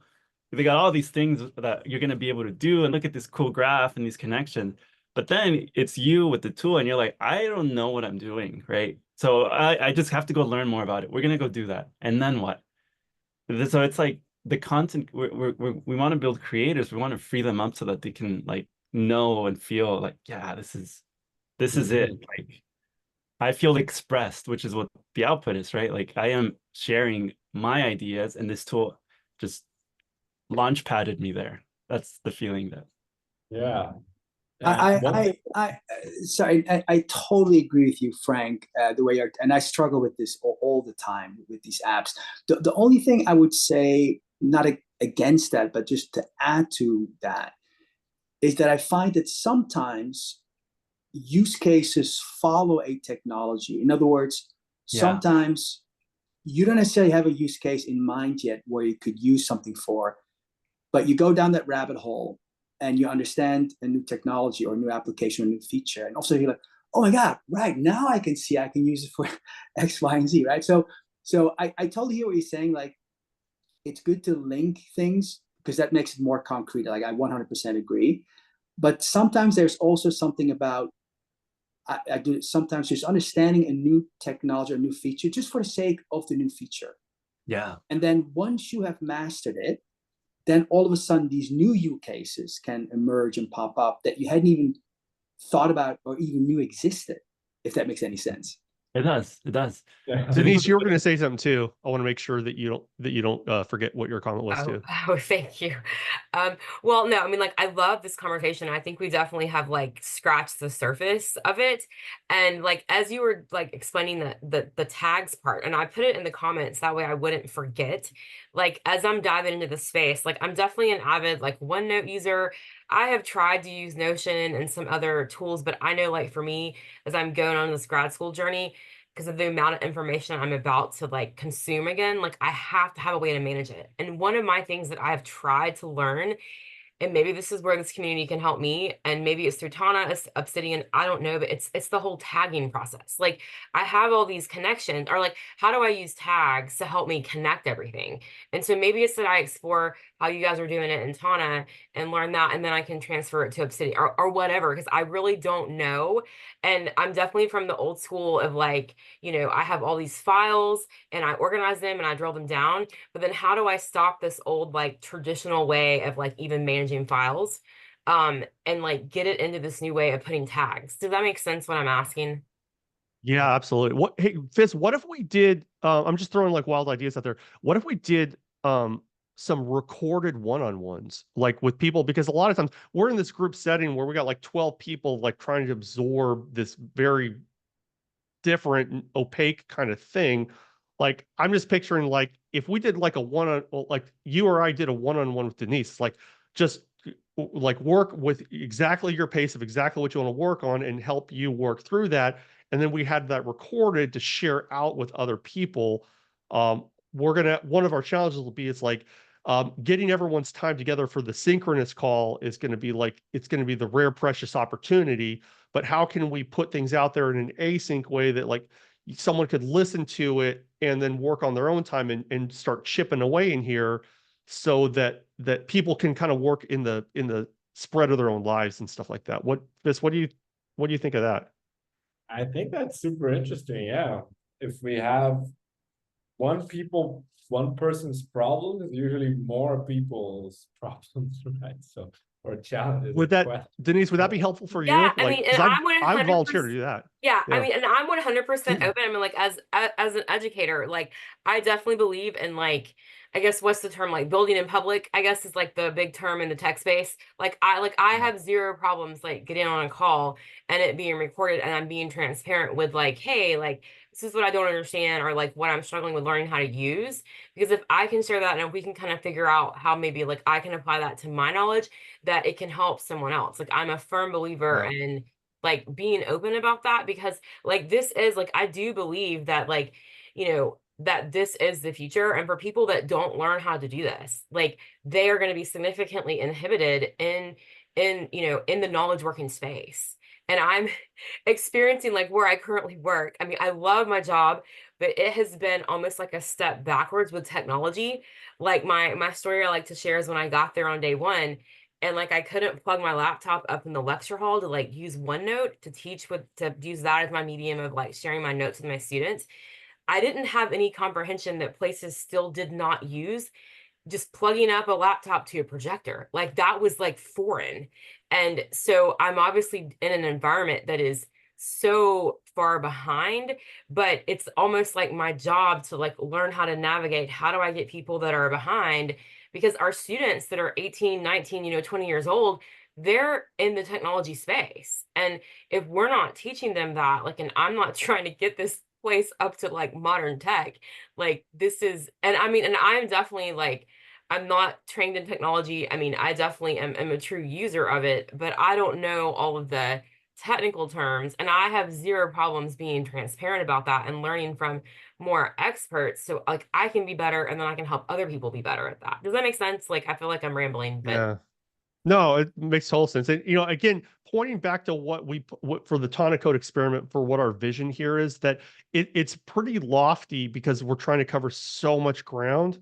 But the lofty goal here is like, my main thing is I want everyone to get an expanded version of the Second Brain Summit. That's like if the Tana thing like collapses and no one like wants to use that part, I'm fine with that part. But what I want to have happen is an extended version of each of us thinking about and mulling over and reflecting on the things that felt like unfinished business from the conference. And then the hope is that Tana can be a platform. That's the experiment. Hopefully it'll be yeah. we'll follow Anne Laurie's lessons of tiny experiments of this could hopefully be a platform to help store and manage some of that. But I think, like somebody said when we first started, the biggest part is the relational, the people part of Yeah. it. And so we have this lofty vision. It's like we have a very new and different kind of software that's kind of like Obsidian, but it's like this weird node-based thing that we're also trying to introduce as a help platform. And it has a real risk, if we're not good educators and explainers of it, of getting in the way of that first purpose of giving each of you a place to expand your thoughts on it. So behind the scenes, Fis and I will be using Tana extensively to try to just map and store and record and do our own code, capture, organize, distill, express. But if it feels like Tana is getting in the way, we still want everyone involved. We still want everyone's thoughts and reflections. And we're not asking people to adopt Tana as the primary purpose of that. We will continue using Tana under the hood and learning about what Tana can and can't do as everyone's, hopefully using this as a nexus, as an engine to feed your own unfinished business, if that Yeah. helps. No, I think that's perfect. I think that that very eloquently said, like, because I think there was so much information that was shared at the summit. And if we don't take it in and figure out how it does apply to us individually, I think we do have to have a platform, like, because I know I'm curious about all the courses too that we have access to. Like, how does that even fit in and build upon like what we learned at the summit. So I think this is an awesome thing. Like I'm here to support and learn and like be a part of it. And however, like my like not understanding how I mean, I do get how tags work, but I guess I'm not good at like knowing what tags to use.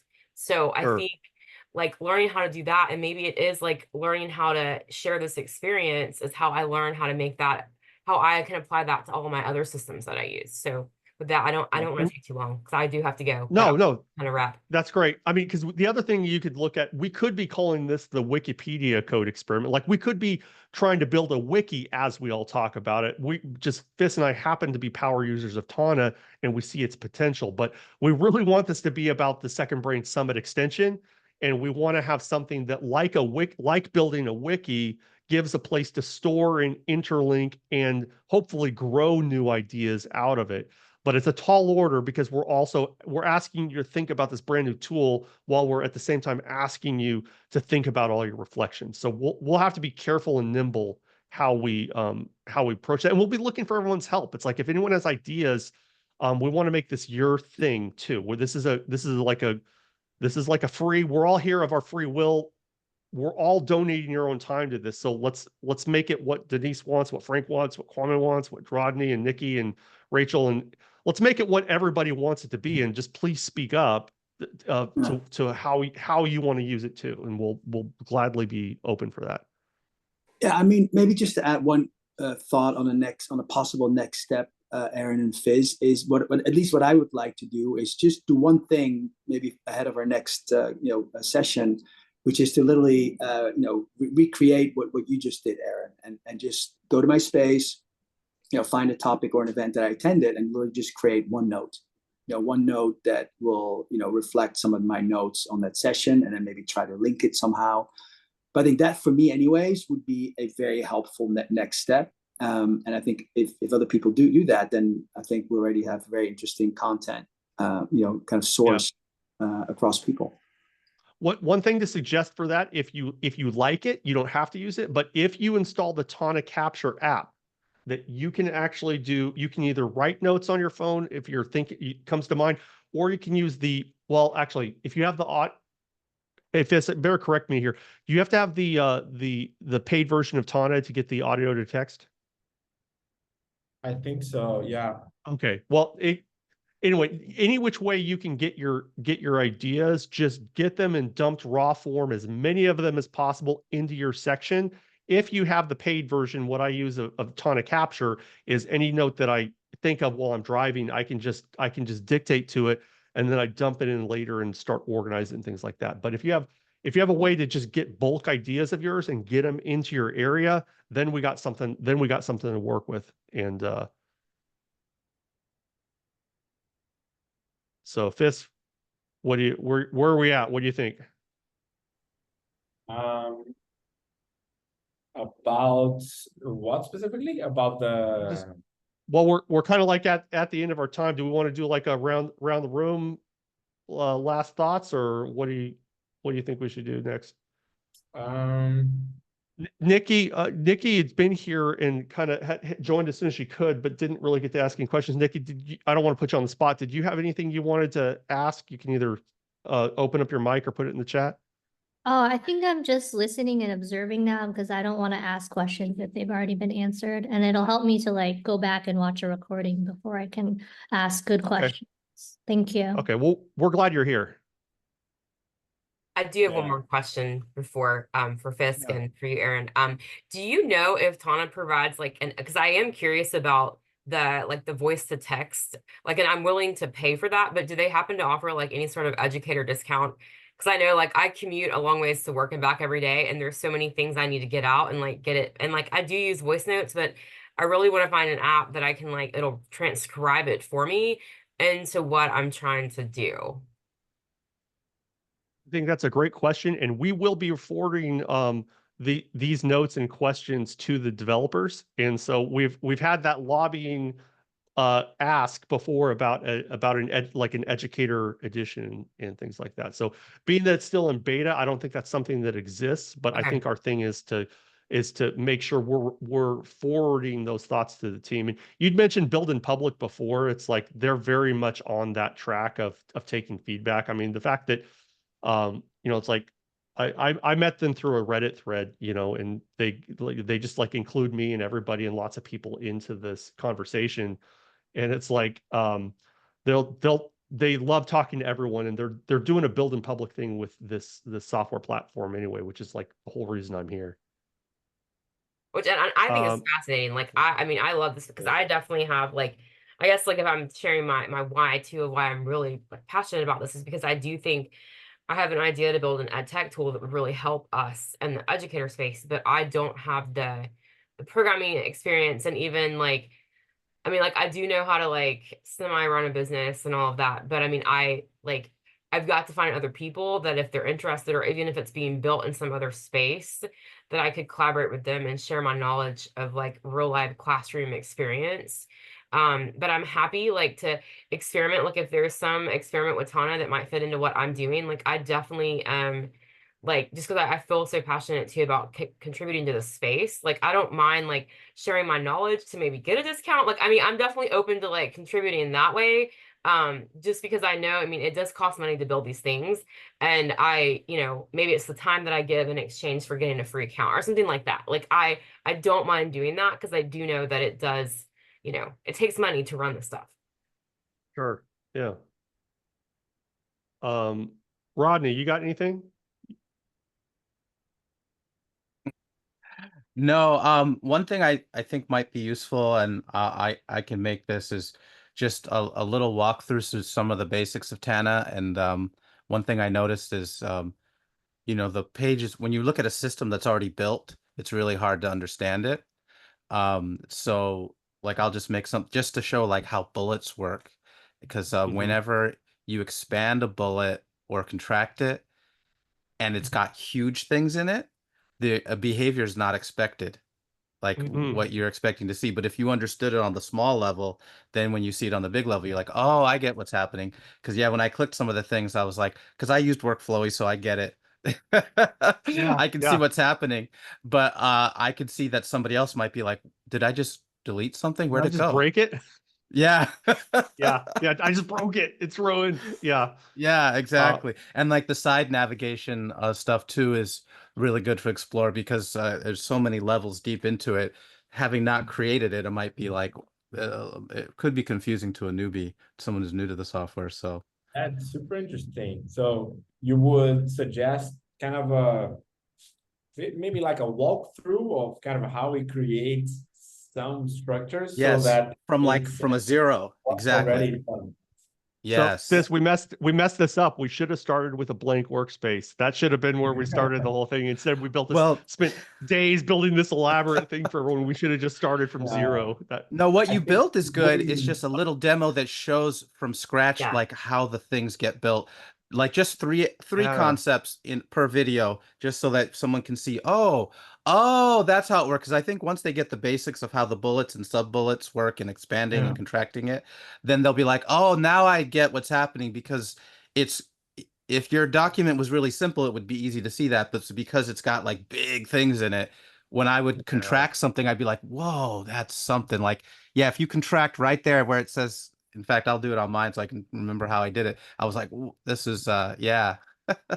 Yeah, especially because each node has different views, right? So see, I didn't even know that.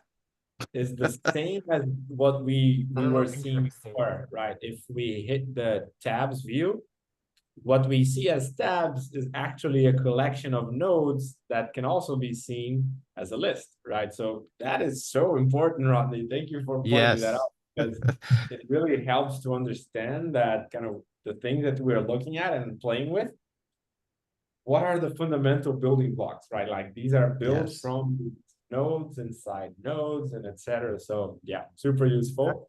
And I think that video, Yeah, that Exactly. 7-part video from Braga will help with that too. If you just stop at the first 2 or 3, you just stop watching the video at Yeah, that don't go on point. because it'll be Right, don't watch 4 overload. through 7. Just watch 1 through 3 from that video, and we'll send that out again with the link. But that's super helpful because there's the I actually this might be a good thing to end with because we're also talking about practical use cases. Fist, do you mind if I share real quick?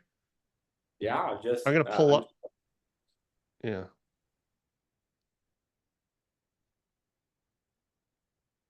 Yeah, I'll pull that up. I'll go right here. Like,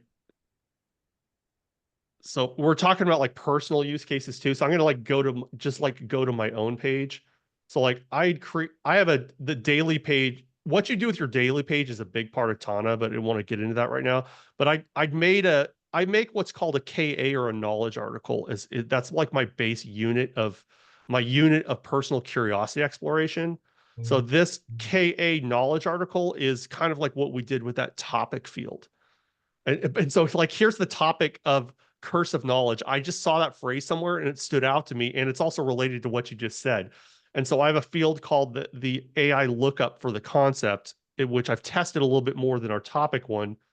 But I had an inkling for what curse of knowledge means, and we're experiencing that right now as we're trying to display. It's like curse of knowledge is cognitive bias that occurs when someone possessing a significant amount of knowledge of a particular subject assumes the others have the same level of understanding. So that's kind of what we're running into, is going deep on Tana, and it's hard to show the potential benefit of the complexity without skipping all the stuff in between that gets you to that. But so we definitely set ourselves up with a big hairy challenge, trying to do all this at one time with one group. Anyway, I just thought I'd share that. But anyway, this is what I build out, where I go as wild as I want with related concepts, related authors who've written like about the subject. Chip, let's say Dan Heath, like I can go tag Dan. I don't have Dan Heath in my knowledge graph yet, but I tag him as author. Then I can open up my new Dan Heath page, and now I have an AI command for an author bio on Dan Heath. And you can see the backlink to the other article that we just created.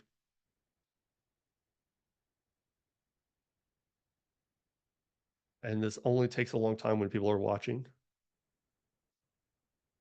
I know that experience. So here's an article it just made on Dan Heath. Here's 4 of the books that he wrote. Here's oh wait, actually, it messed up the quote. It messed up because I asked for a famous quote as part of this bio, and then I can also link those like do a quote menu and stuff like that too. So anyway, you mentioned what we're up against, and it made me think of that new note that I just developed. But I'd come across the term, and it's like I didn't have time to explore that yet. So yesterday, in my daily page, I just made one called Curse of Knowledge, that next time I come across it, I can go fill it out and think about it and highlight it and expand on it, and then start writing my own notes about that. Like I could end up doing this is Nick Milo style interrogating the idea type of prompts, and I could use this to make a blog post or something about that topic by writing my own stuff on that field. So related concepts is the illusion of transparency. That's another one. So I can hit that search. I already have that. So look, I already have an article for the illusion of transparency, which shows up on the sidebar. Now I go over to the illusion of transparency, and I already had an article written, which I haven't highlighted up. So you, like Fizz said, you can get out of hand with this, but if you're only letting things come in that are actually relevant to things that you want to think about and work on, then that can be pretty powerful too. But anyway, I'll probably stop there because we're running way long. All right. Well, Fizz, any closing thoughts? I mean, this has been great. Very good to see so many people again from the event to exchange these ideas. And I think as Frank said, and while he was here, it's about this middle, right? It's about this process of kind of exchanging ideas and seeing what other people think. And this applies both on the level of the idea itself, about the things we saw in the event, and about concepts that can change our life in an expanding format, and also about the tool that we use, right? So for me, using Tana is a part of my profession. It's a part of my job, my work, right? So being able to exchange and hear your thoughts and everyone's ideas and questions about how Tana works is so valuable. So I'm super grateful to be here, super grateful for everyone that joined, or anyone that's watching this recording, right? So thank you all for trusting on us and for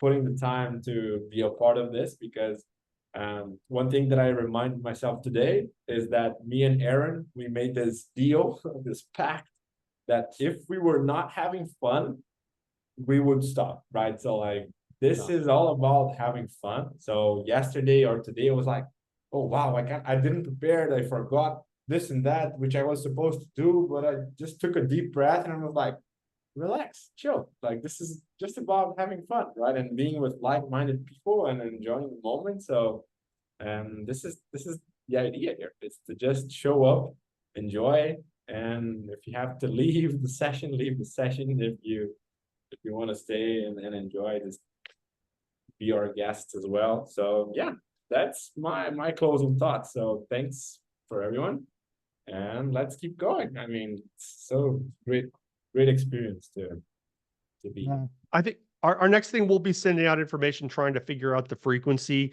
and what next steps are. We kind of have to absorb all the input from what everybody said today. And in my mind, I'm thinking once every 2 weeks ish feels about right. If we can get a flow going so people get a chance to work in between, so it's not just like hard, like cold start again every period. So I think that's what Fis and I need to talk about. We'll look for input from everybody on what would help. What would help get us from being a cold start every time, and do we want to try to do some one-on-ones with people or something like that, and just keep experimenting, like, because we don't have a plan for what comes next. We're hoping everybody else could help come up with what the plan should be. So Yeah, it's a building.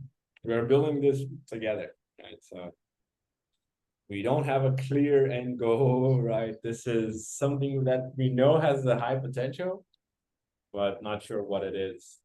So we're happy to talk about ideas and experiment. all right, well, Denise, Rodney, any closing thoughts before we wrap up? No, just excited to see where this leads to. Yeah. Yeah, same here. This is very exciting.